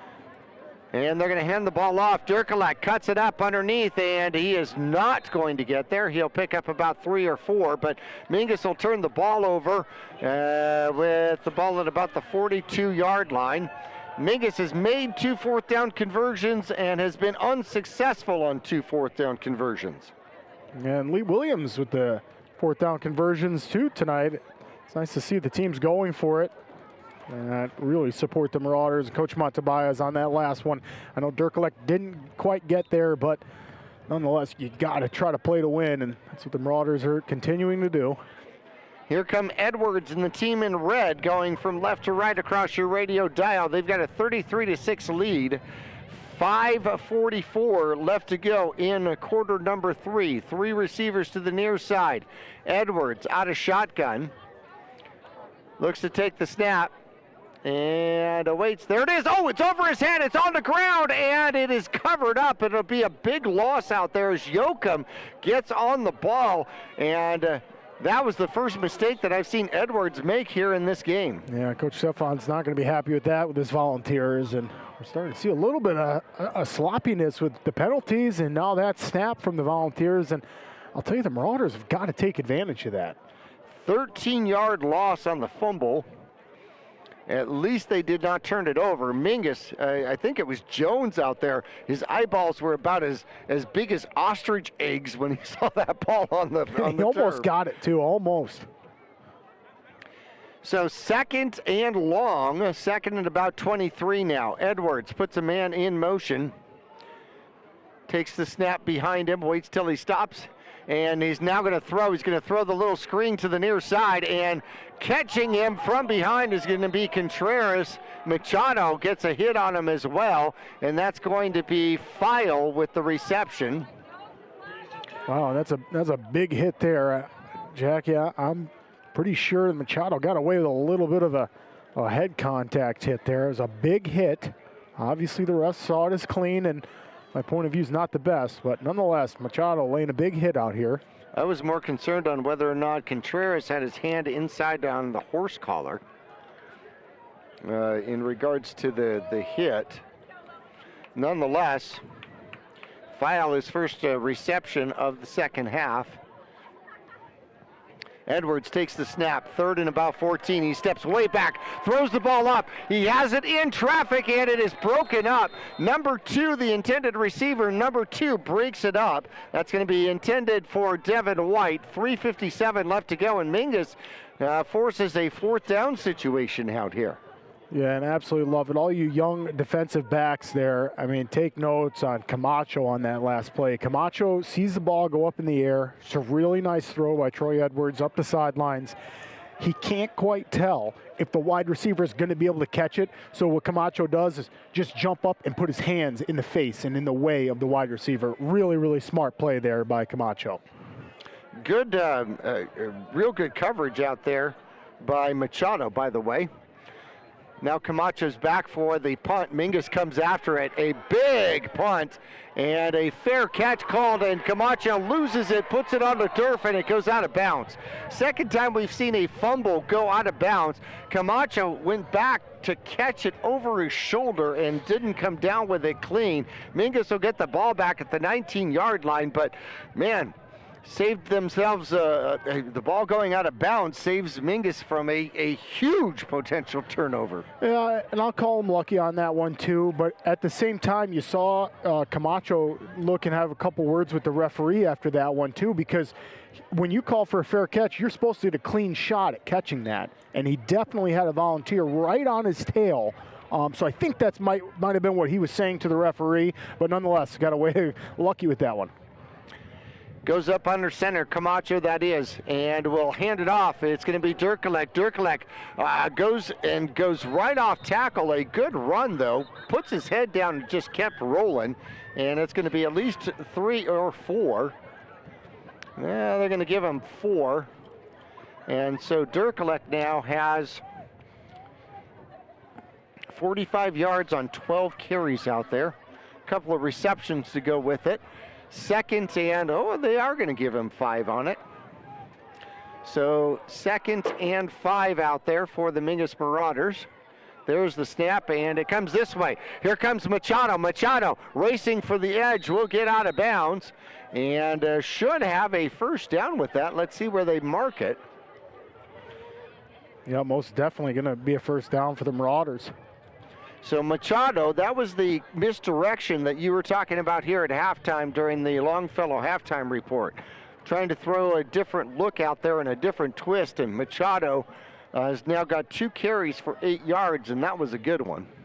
Yeah, that's going to give the Marauders a first down, keep the drive alive, and they're eating up some clock here, but more importantly, moving downfield.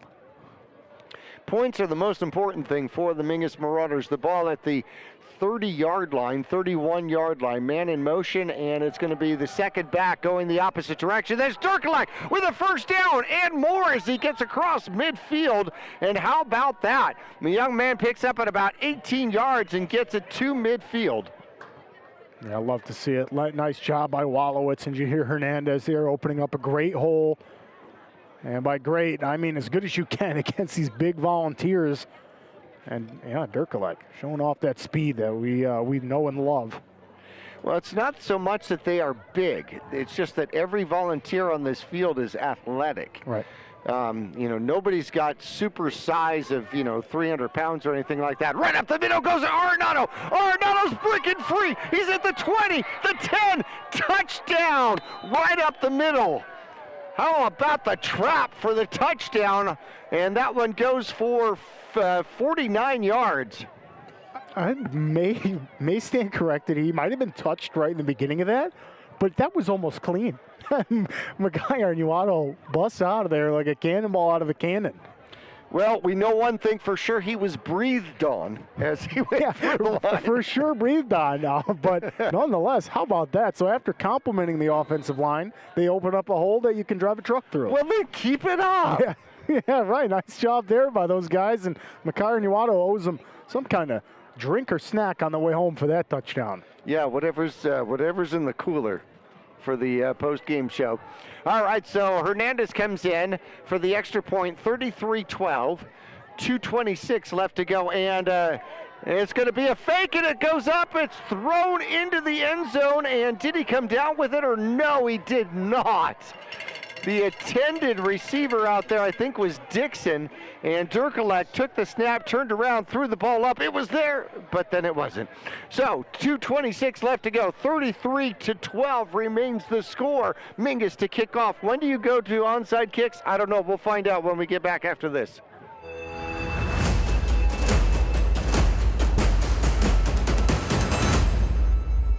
I'm Chris. And I'm Tandy, owners of Taylor Waste. We're homegrown in the Verde Valley and nearly your last local choice.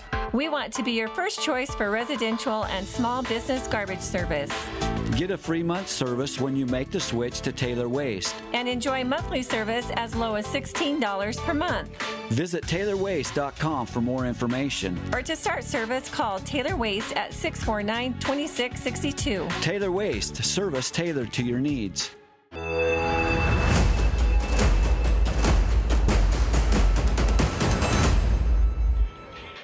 Well, Mingus brings it back to a 3-score game with 2:26 left to go in the third quarter. Mingus trailing 33-12, a 49-yard trap play right up the middle by Arenado puts the Mingus Marauders back on the board, and Camacho ready to kick off once again. Would love to see if he could get this one into the end zone for a touchback, and he's going to kick this one. It's going to be more of a line drive. It's going to take a weird bounce, picked up at about the 12-yard line, and Mingus trying to get it covered. Come on, catch up to the young man, and they finally do get him. somewhere around the 30-yard line, maybe the 29-yard line. So in what would be normally decent field position, this ends up being poor field position for the Volunteers, who Mingus stopped and forced a 4th down punt on the last drive. Yeah, Marauders have a golden chance right now to make this even more of an interesting game if they can come up with a 3-and-out or a turnover or anything of that nature right now. I vote for pick 6. Yeah, me too, Isaac Sen. I hope you heard that one from up here in front of the booth. Well, I think it's Machado's turn for the pick 6, isn't it? You can let one of the big guys get it. Oh, well, you got Machado here on the near side with the defensive back position. You got Edwards in shotgun, takes the snap and will hand it off. Yoakum up the middle, will weave his way forward for about 5 or 6 yards. And a good starting play for the Lee Williams Volunteers. Yeah, and I'm sure we're going to see Lee Williams attempt the rushing game a little bit more because that's going to take the clock down. Run the ball, run the clock, win the game. Yep, that's right. 2nd and 4. And the ball sits across the 35, 36-yard line.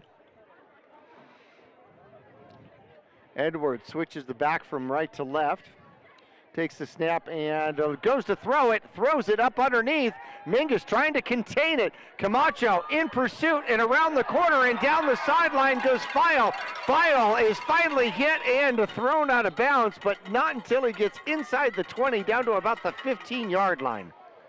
Yeah, and that's a great play, and I'll tell you, the Marauders got away with a little bit of a face mask there at the end of it. Contreras, I mean, not intentionally, but comes up with a little bit of a face mask, and nonetheless, Lee Williams doesn't need the help as they come up with another massive passing play. 44 yards on what was, if thrown 7 yards downfield, just up underneath. And here come the Volunteers inside the red zone once again. And the ball is on the turf. He was going to hand it off, but no, he was going to take it back. But Yoakum almost took it, and the ball ends up on the turf. And that could have been a big boo-boo for the Volunteers. It ends up only costing them about 2 yards and a down. Yeah, and Yoakum's out there on the offense showing Troy Edwards, hey, the ball, it was on my side. I didn't even think you were going to give it to me. So got to be careful with those handoffs sometimes, and Volunteers get fortunate and fall on that one. Was that mine? Yeah, that was yours. Hey, you were supposed to take that. Oh, sorry, man. So under 50 seconds left to go in quarter number 3. The ball sits at about the 18-yard line, and it's going to be a run play going to the far side, trying to get around the corner and close to a first down, but stopped. That's going to bring up a 3rd down. Mingus will force a 3rd down, maybe a 3rd and 3. Yeah, nice job by the pursuit there on the Marauders defense to keep him from getting the first down, because it looked like he caught that edge, but obviously he didn't. They're coming up short. Caught most of it. 8 yards, 3rd and 3 inside the 10-yard line. So Lee Williams can get a first down. Let's see if they actually get the playoff before the end of the 3rd quarter. They do, and they will hand it off. Coming to the near side with blockers and caught right about the end zone and in for a touchdown. One thing with 0.6 seconds left to go in the 3rd quarter is one thing that I can say about Lee Williams. They do an excellent job of blocking downfield with their receivers. Yeah, most certainly, and that's what's helping Troy Edwards getting to that 2,000-yard passing mark on the season as his other wide receivers and linemen going downfield and blocking, continuing to block, like you just said. That's a really great analysis, Jackie, and that helps the Volunteers continue to grow the passing yardage. 8-yard run for the touchdown by Yoakum, and the extra point is up and good. So that's going to make it 40-12. Mingus down by 28. 0.6 seconds left to go. We'll do a kickoff and then go into the 3rd quarter. So we're going to go ahead and keep it here because I'm sure we're all set for the 3rd quarter commercial break, but we're going to go ahead and keep it here. Another 8-yard run by Yoakum. That's his 3rd rushing touchdown in this game. Yeah, and I'll tell you, the Volunteers did a really nice job running that clock. Just like you said, run the ball, run the clock, and you win the game. And that's exactly what they did there as the Volunteers extend their lead 40-12 over the Marauders. Still got the fourth quarter to go, but Marauders in a real deep hole right now.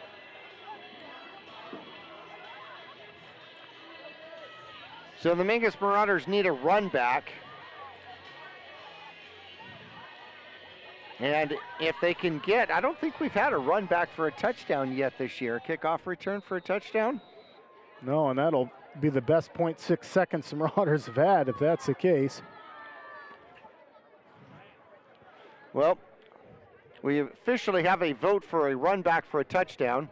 And it's going to come down to Durkalek, who takes it about the 20, looking for a hole. Almost had it. Almost had it. He's going to get up to about the 35, 36-yard line.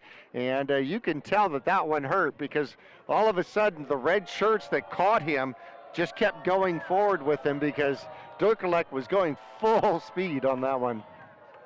Well, we're going to take a break here for the third quarter. 40-12. Mingus with the ball, trying to make the comeback here at Lee Williams. We'll be back after this.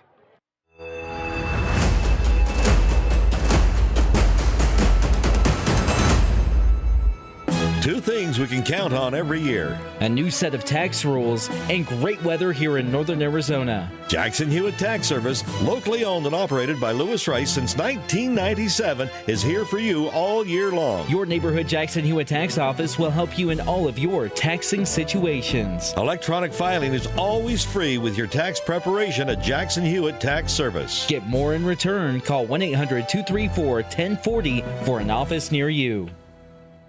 Call Rick or Scott Stokes at Sun Country Custom Woodworks about cabinets for every purpose and every budget. Sun Country Custom Woodworks can custom build cabinets for your dream kitchen or bath, adding tremendous value to your home. Organize the garage and store stuff right with a call to Sun Country. And ask about money-saving options, including modular cabinet choices. You know, your cabinets may not be from this century. For ideas, start at suncountrywoodworks.com. And there is the snap, and the ball is on the turf. Not the way to start the fourth quarter that the Mingus Marauders wanted. And it looks like Arnado's going to hand the ball off and get back to the line of scrimmage. I don't think he got that handoff clean. No, and that's fortunate that the Marauders able to fall on top of it and keep possession. But nonetheless, we talked about some of the adjustments that you got to make, and you got to clean up those handoffs and the snaps down there. Three receivers now for the Mingus Marauders, one back in the backfield. Camacho in a passing situation, takes the snap, looks to throw the ball downfield, throws the ball, and it is off the hands of the intended receiver, as Contreras got at least one hand on it as he was doing the slant. It would have been good enough for a first down, but it's going to bring up 3rd and 10. And another really hard throw there by Camacho. From the quarterback position, I do like to see that. That's a very veteran move right there, to plant your foot and throw it hard, but just right through the hands of Contreras. 4 completions on the game for 45 yards. That's Camacho here, and he will go under center. This time still 4 receivers now, and they will hand it off, and up the middle goes Arnado. Arnado hits the line of scrimmage hard, but is only able to gain about 2, bringing up a 4th and 8 from the Mingus Marauders' own 39-yard line. Yeah, and pretty incredible that they gave him yardage on the positive yardage on that. Really nice run by Makai Arnado. There's just nowhere to go. Volunteers stacked the box. And by that, I mean everybody's lined up within just a couple yards of the line of scrimmage, and he does a good job of getting some positive yards, but still brings up a 4th down. So Mingus goes into this potential kick, and they're going to send Gabe back. Now they're going to bring him up forward here. And there's going to be the pitch to the near side, a high punt out there. There's going to be no returning that one. It's going to take a pretty awesome bounce for the Mingus Marauders inside the 10 or down to the 10. So 10-18 left to go. And that was a well-placed punt for the Mingus Marauders, and a long field ahead of the Lee William Volunteers. And after analyzing and being on the field camera for many years in Mingus football, I'll tell you, Dirkelek executes that pooch kick so well, almost like the best of them. I remember Tony Vaca used to execute that really, really well too, where you can almost do anything out of that play. Right. And Dirkelek does such a nice job. Yeah, throw the ball, and Dirkelek could do the same too and take off with it and gets a great punt off. I mean, that took a huge Marauder bounce and really pins Lee Williams back. So a score here by Lee Williams would put us into more than a 42-point lead and a continuous clock for Lee Williams. They put a man in motion. Edwards takes the snap, and they will hand it off. Yoakum finds a lane and is taken down by a leg, specifically the right one. Yeah, Isaac's done a nice job on that play, young man. If you don't take him down, Yoakum's getting a touchdown on that play. It's a shoestring tackle there. Really nice focus by Isaac Senna out there for the Marauders, able to take him down.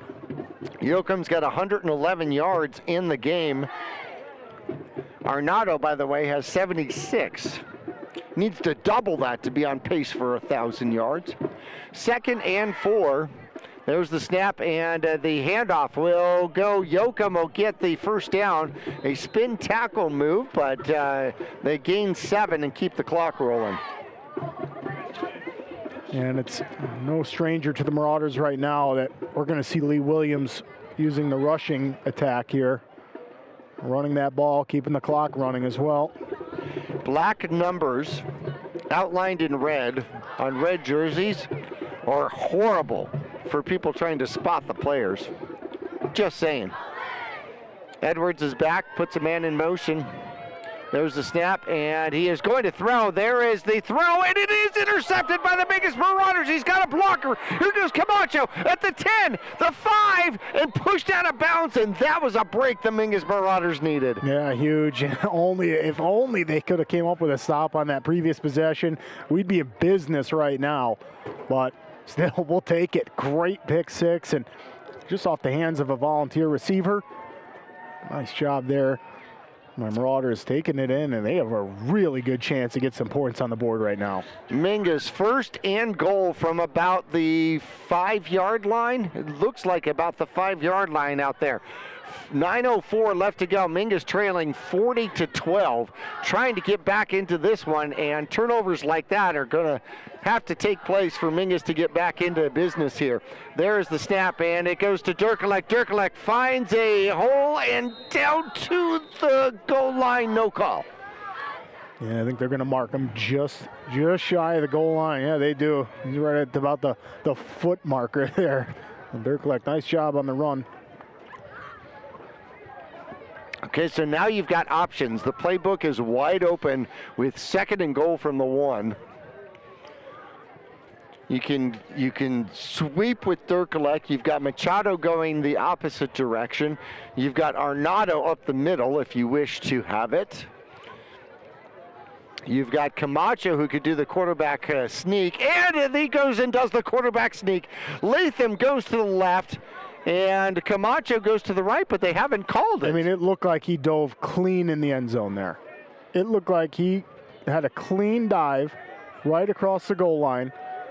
And they say no. Are you kidding me? Okay. And a lot of Marauders confused on that play, and I think... And one announcer. Camacho's confused as well. I'm not quite sure if my eyes are deceiving me or not, but it looked like he dove clean across, and they marked him down at the same exact spot. Well, I don't know. What happens is the chalk goes this way, and then it goes into the end zone by a foot and then comes back. I don't know. And there it is again. Camacho will not get in. Oh, again, it looked like there he goes. Oh, my goodness gracious. In the meantime, they lost 2 minutes off the clock. It took a while to get that quarterback sneak in, but Marauders get it done. So Camacho with the 0-yard touchdown run. That's an impressive statistic in itself. Well, yes, it is. I mean, you have to give him a yard. You have to, because it has to be a 1-yard run. It has to be a something. But nonetheless. And I can tell you, I appreciate those plays right there, Jackie, because as a center, And Isaiah Latham's down there snapping the ball for the Marauders right now. As a center, you take so much pride in that. I used to love that when the coaches counted on me. We did a quarterback sneak, and nice job, Isaiah Latham, getting it done there with his quarterback. Mingus just sets up to go for 2 on this one, and there comes the flag. And he's going to count, and he's going to say too many men on the field against the Mingus Marauders. And, you know, Mingus, going for the 2-point conversion, tried to go with 12. Tried, didn't get away with it on that one. Can't blame the coaching staff for trying. No, that's just a mishap on the lineups there for the Marauders, and they're going to try to clean it up and get a 2-point conversion here.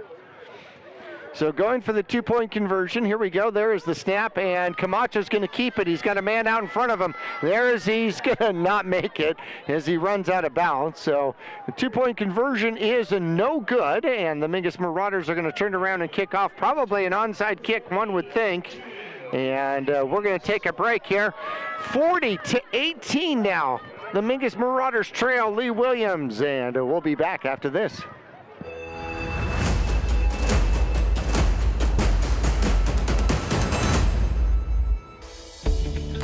Yavapai College has many degree and certificate programs to get you on track to a rewarding, well-paying career in a variety of industries such as healthcare, manufacturing, construction, elementary education, and art. Fall semester starts on August 15th, so there's still time to register. Visit us online today at yc.edu/admission to connect with your future career.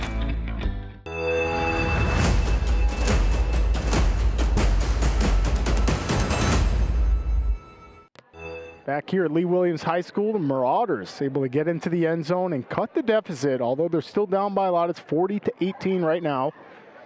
Just under 8 minutes left in the game. And I would imagine we're going to see an onside kick here from the Marauders, but you don't know quite for sure with, like I said, just under 8 minutes left. Camacho lined up to kick it. And there it is. It's a squib kick, not an onside, so he's going to squib that one. And what a bounce. Goes all the way in the end zone and touchback. Lee Williams will get the ball at the 20-yard line, and Marauders, the squib kick works really, really well. Gets him the touchback, and Lee Williams will have a really long field to go here. As Camacho does the work on the offensive side and now flips the script, and he'll be playing some defense, trying to keep Lee Williams out of the end zone again. We've seen great quarterback play, and especially through the air. Troy Edwards, the Volunteers quarterback, very, very good statistics on the year. 124 quarterback rating, incredible in high school. And obviously, as of late, we've seen the running game as they're trying to run the clock out. And here we go. Edwards lines up in the shotgun position. Awaiting the snap here. He's got one back behind him. Drops the snap, picks it up, and he's going to get, looks like Cam Davis and Curtis Glassman there to wrap him up, take him down, and count it as a sack. That's going to be Cam Davis and Glassman on the sack, and nice job there by the Marauders defense. And again, so a couple possessions here for the Volunteers, and they're definitely looking a little sloppier than they did the first half. We've seen the ball hit the turf a couple times already this second half for the Volunteers. Well, safe to say they're not having the cleanest fourth quarter so far, as now we hit 7 minutes left in the game. Awaiting the snap is Edwards. He's got his man in motion. He's going to take the snap and pitch it. And he's got Yoakum running to the outside, trying to get to the corner. The Marauders get him. Yes, they're going to wrap him up, keep him in bounds, so the clock is going to continue to move. And it looks like, yeah, we got a little bit of extracurricular there after the play. And that was fouling. That should have had a flag thrown. Yeah, and their own players and coaches, excuse me, there is going to pull file off the field, so there is no flag. So 3rd and long now. Mingus Marauders trying to get the ball back and would do so in decent field position if they can get a stop here. Edwards takes the snap, hands it off. Mingus trying to contain it, gets to the outside, first down and more. Camacho finally pushes him out of bounds. They needed about 14. It looks like they're going to pick up about 22. Yeah, wow, what a great play there by the Volunteers. And, oh, man, the Marauders had him pinned in a 3rd and long, and they were able to come up with a really nice sweep to the outside. And just kind of fortunate for Lee Williams, they get that first down. It's going to stop the clock, so we're at 5:51 now. Well, Yoakum's going to pick up the 22. And he's going to be at about the 40-yard line. Handoff up the middle. Good tackle out there by the Mingus Marauders. Yoakum will get a few, though.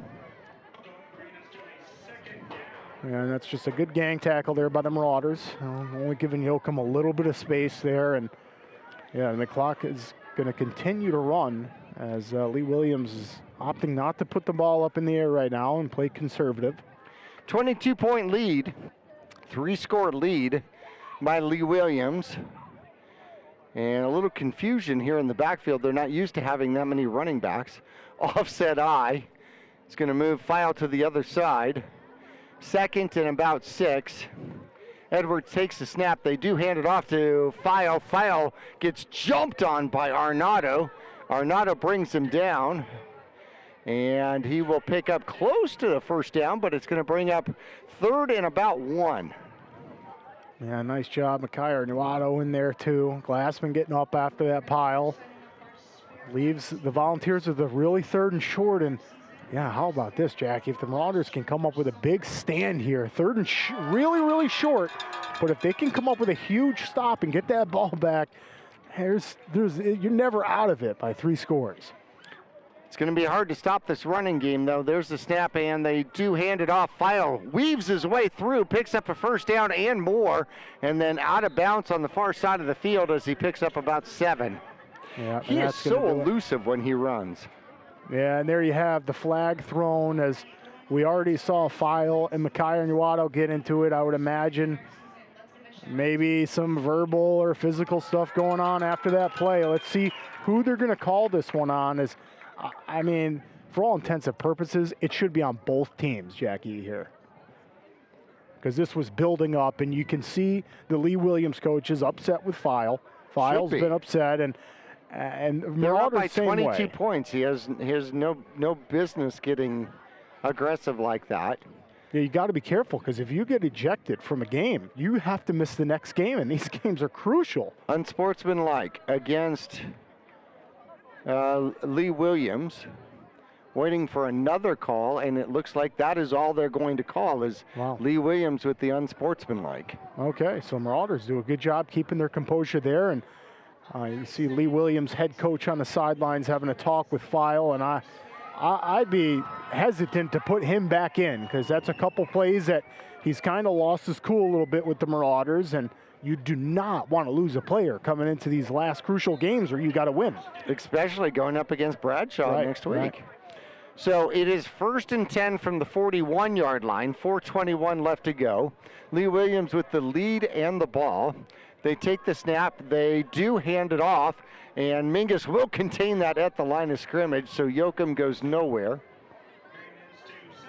And it's that running game that we knew we would see. Actually, didn't expect to see too much of the running game. Yoakum's having a career day.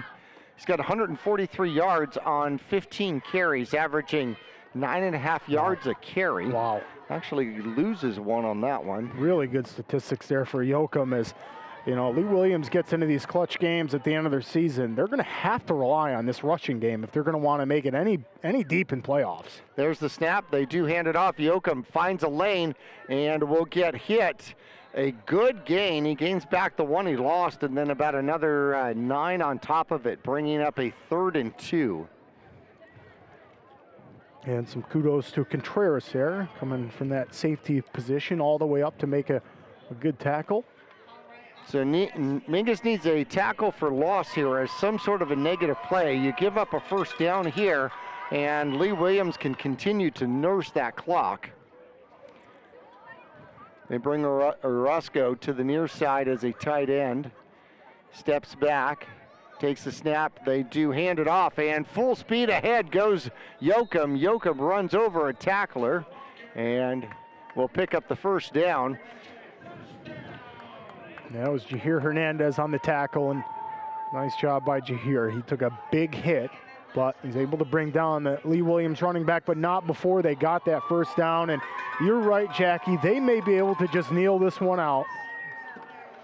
Certainly could. 40-18 the score, 2:40 left to go. Another first down for sure would do it. I don't think that they can kneel it completely out, especially with Mingus having timeouts available. There's the snap. They do hand it off. No, he's going to keep it himself. Edwards near side, and he's going to stay. No, he goes out of bounds, but he does pick up the first down and then some, all the way down to the 26-yard line. And that should make it to where they can kneel this one out. I think Troy Edwards will get a little bit of a pep talk there from his coaching staff, saying, hey, next time, just slide. Just go down inbounds, and let's end this game. Coach, what's a slide? right. And kudos to the quarterback, right? Trying to get himself some statistics. I'm a safety that you put at quarterback. What's a slide? Yeah, and he's been impressive all night. He deserves all the yardage that comes his way.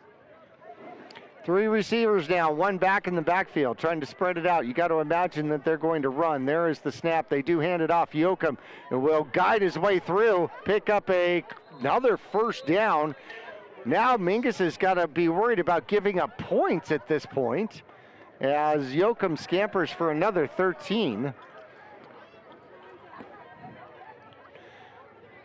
2:10 left to go, and Lee Williams does not show any signs of taking their foot off the gas here.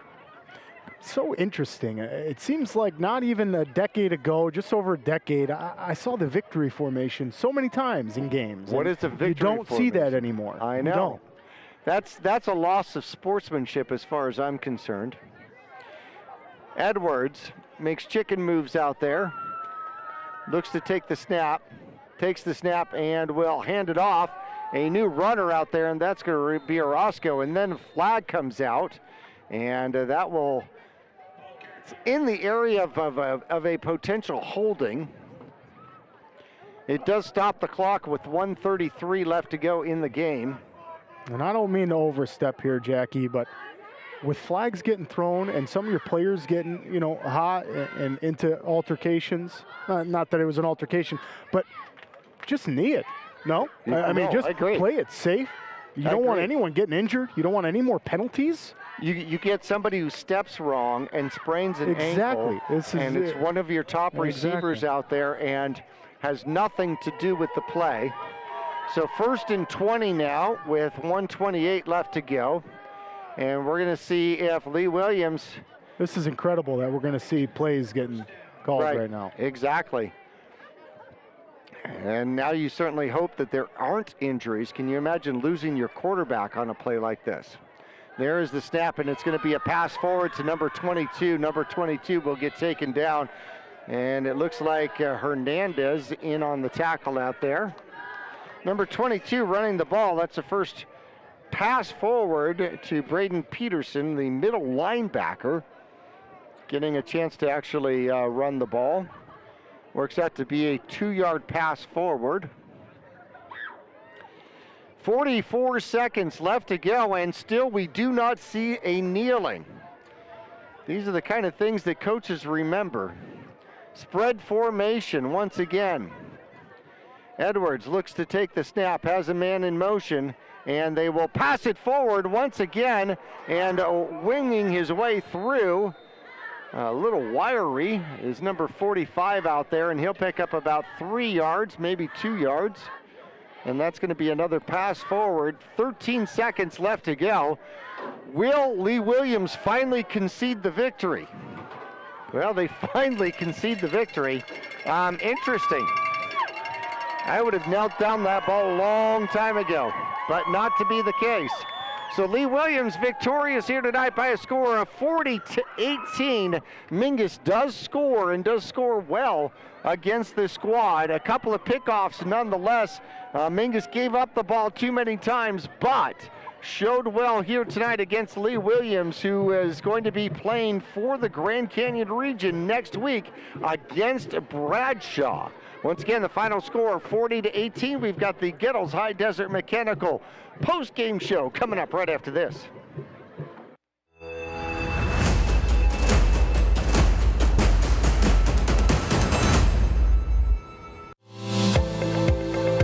Choose the region's most comprehensive heart program. Choose care close to home. Choose world-class surgeons. Choose Northern Arizona Healthcare.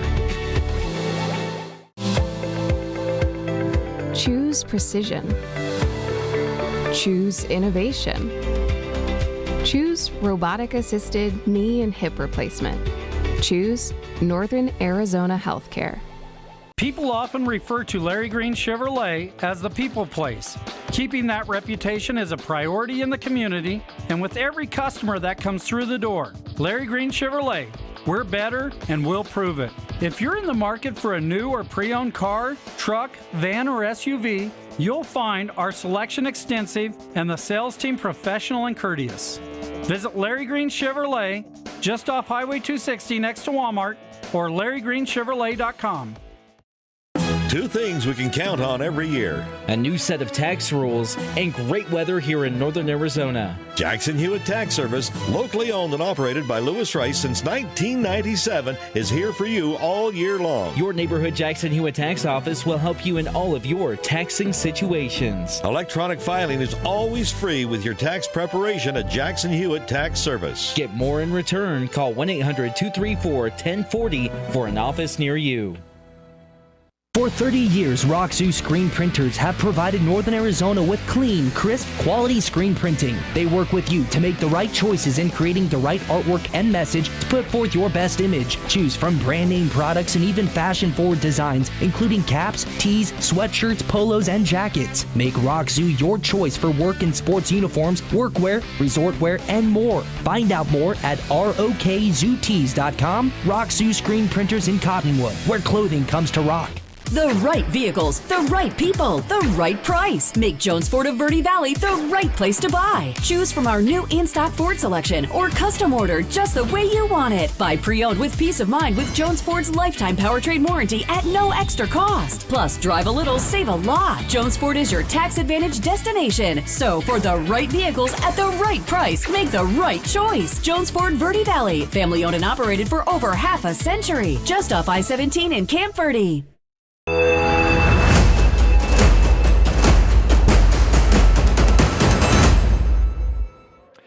40-18 your final score out here tonight. The Mingus Marauders fall to the Lee Williams squad. However, at halftime it was 27-6, and the Mingus Marauders gave up the first score here in the second half, third quarter action. 8:01 left to go, and Edwards, a 9-yard run, keeps it himself, and it was 33-6 after the blocked extra point. Then third quarter action, 2:26 left to go, a breakaway by Arnaudo, 49 yards up the gut. The 2-point conversion failed. It was 33-12. Then with 0.6 seconds left to go in the third quarter, an 8-yard run by Yoakum. The extra point was good by our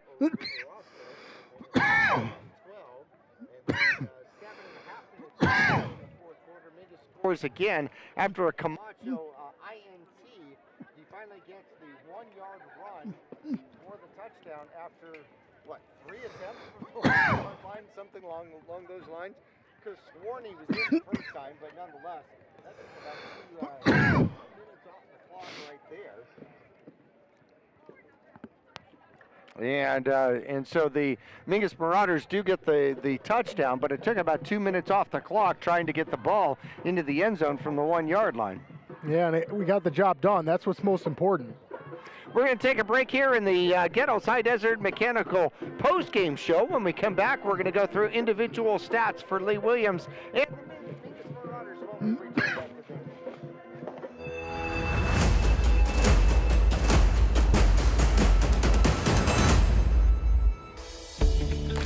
Yavapai College has many degree and certificate programs to get you on track to a rewarding, well-paying career in a variety of industries such as healthcare, manufacturing, construction, elementary education, and art.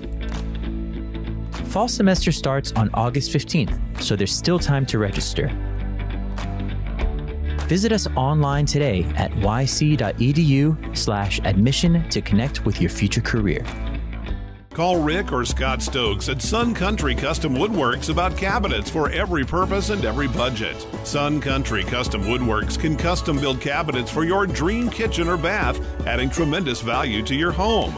Organize the garage and store stuff right with a call to Sun Country. And ask about money-saving options, including modular cabinet choices. You know, your cabinets may not be from this century. For ideas, start at suncountrywoodworks.com.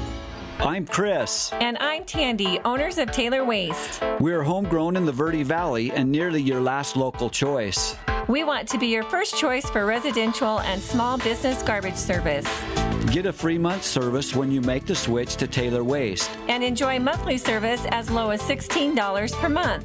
Visit TaylorWaste.com for more information. Or to start service, call Taylor Waste at 649-2662. Taylor Waste, service tailored to your needs. Choose the region's most comprehensive heart program. Choose care close to home. Choose world-class surgeons. Choose Northern Arizona Healthcare. Choose precision. Choose innovation. Choose robotic-assisted knee and hip replacement. Choose Northern Arizona Healthcare. All Price Insurance on Main Street in Cottonwood is your local insurance provider for personal and commercial insurance. Call and compare 23 insurance companies for home, health, auto, RV, motorcycle, boat, or ATV. Specialty insurance and insurance bonds are no problem at All Price Insurance. Call or visit All Price Insurance today.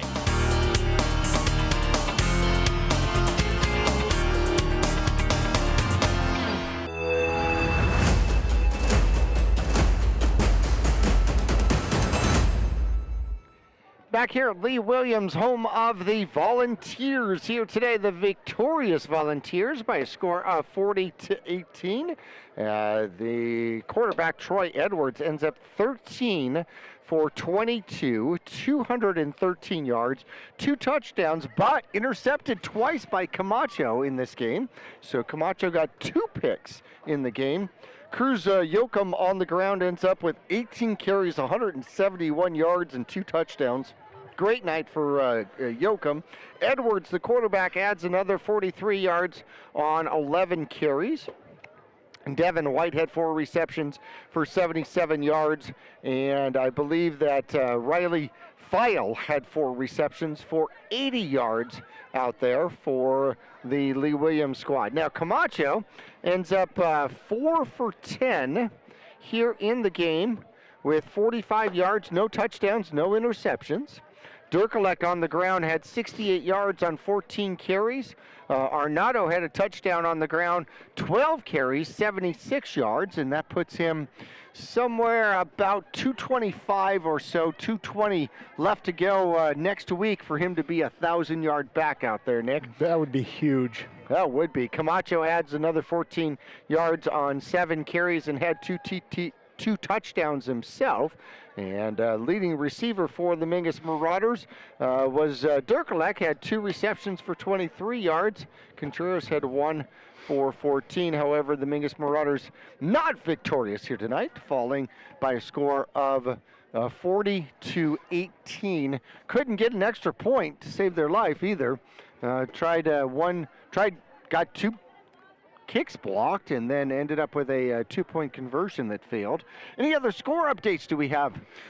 Still just Bradshaw, obviously handling business over Flagstaff. Snowflake, last update was 21-7 over Boston Butte. Ooh. And that's a top 16 team, playoff teams top right 8. there. Those are 2 8 teams. That's 3 and 5.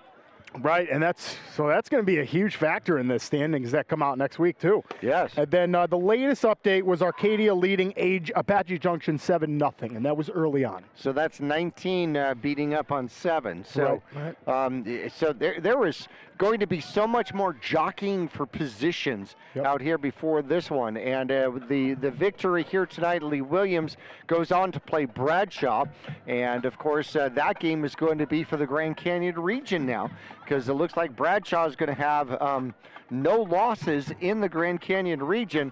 One loss as Lee Williams gives it up to Prescott. Now, if they are able to beat Bradshaw next week, that means that both Bradshaw and Lee Williams would have one loss in the Grand Canyon region, and for that matter, so would potentially Prescott if Prescott beats Mingus next week at home, assuming that Prescott beats Coconino here tonight, and that's not a given either. No, I'm glad I'm not on the committee that has to decide that, and like we talked about in the pregame, they're obviously going to have to go through all those PowerPoints and go with a fine-tooth brush and to see who's going to make playoffs, right? or win the region title, right? Especially if Lee Williams can upset Bradshaw next week. Yeah, that's going to be a big one. We're going to try to keep up on top of that one here for you. However, the Mingus Marauders are going to be at home to finish out the season against the Prescott Badgers. And so Mingus is actually set up in a spoiler route as well. So if by chance Coconino were to beat Prescott here tonight, that means that Prescott would be teetering on whether they're inside or outside the playoffs, because they started tonight at number 14.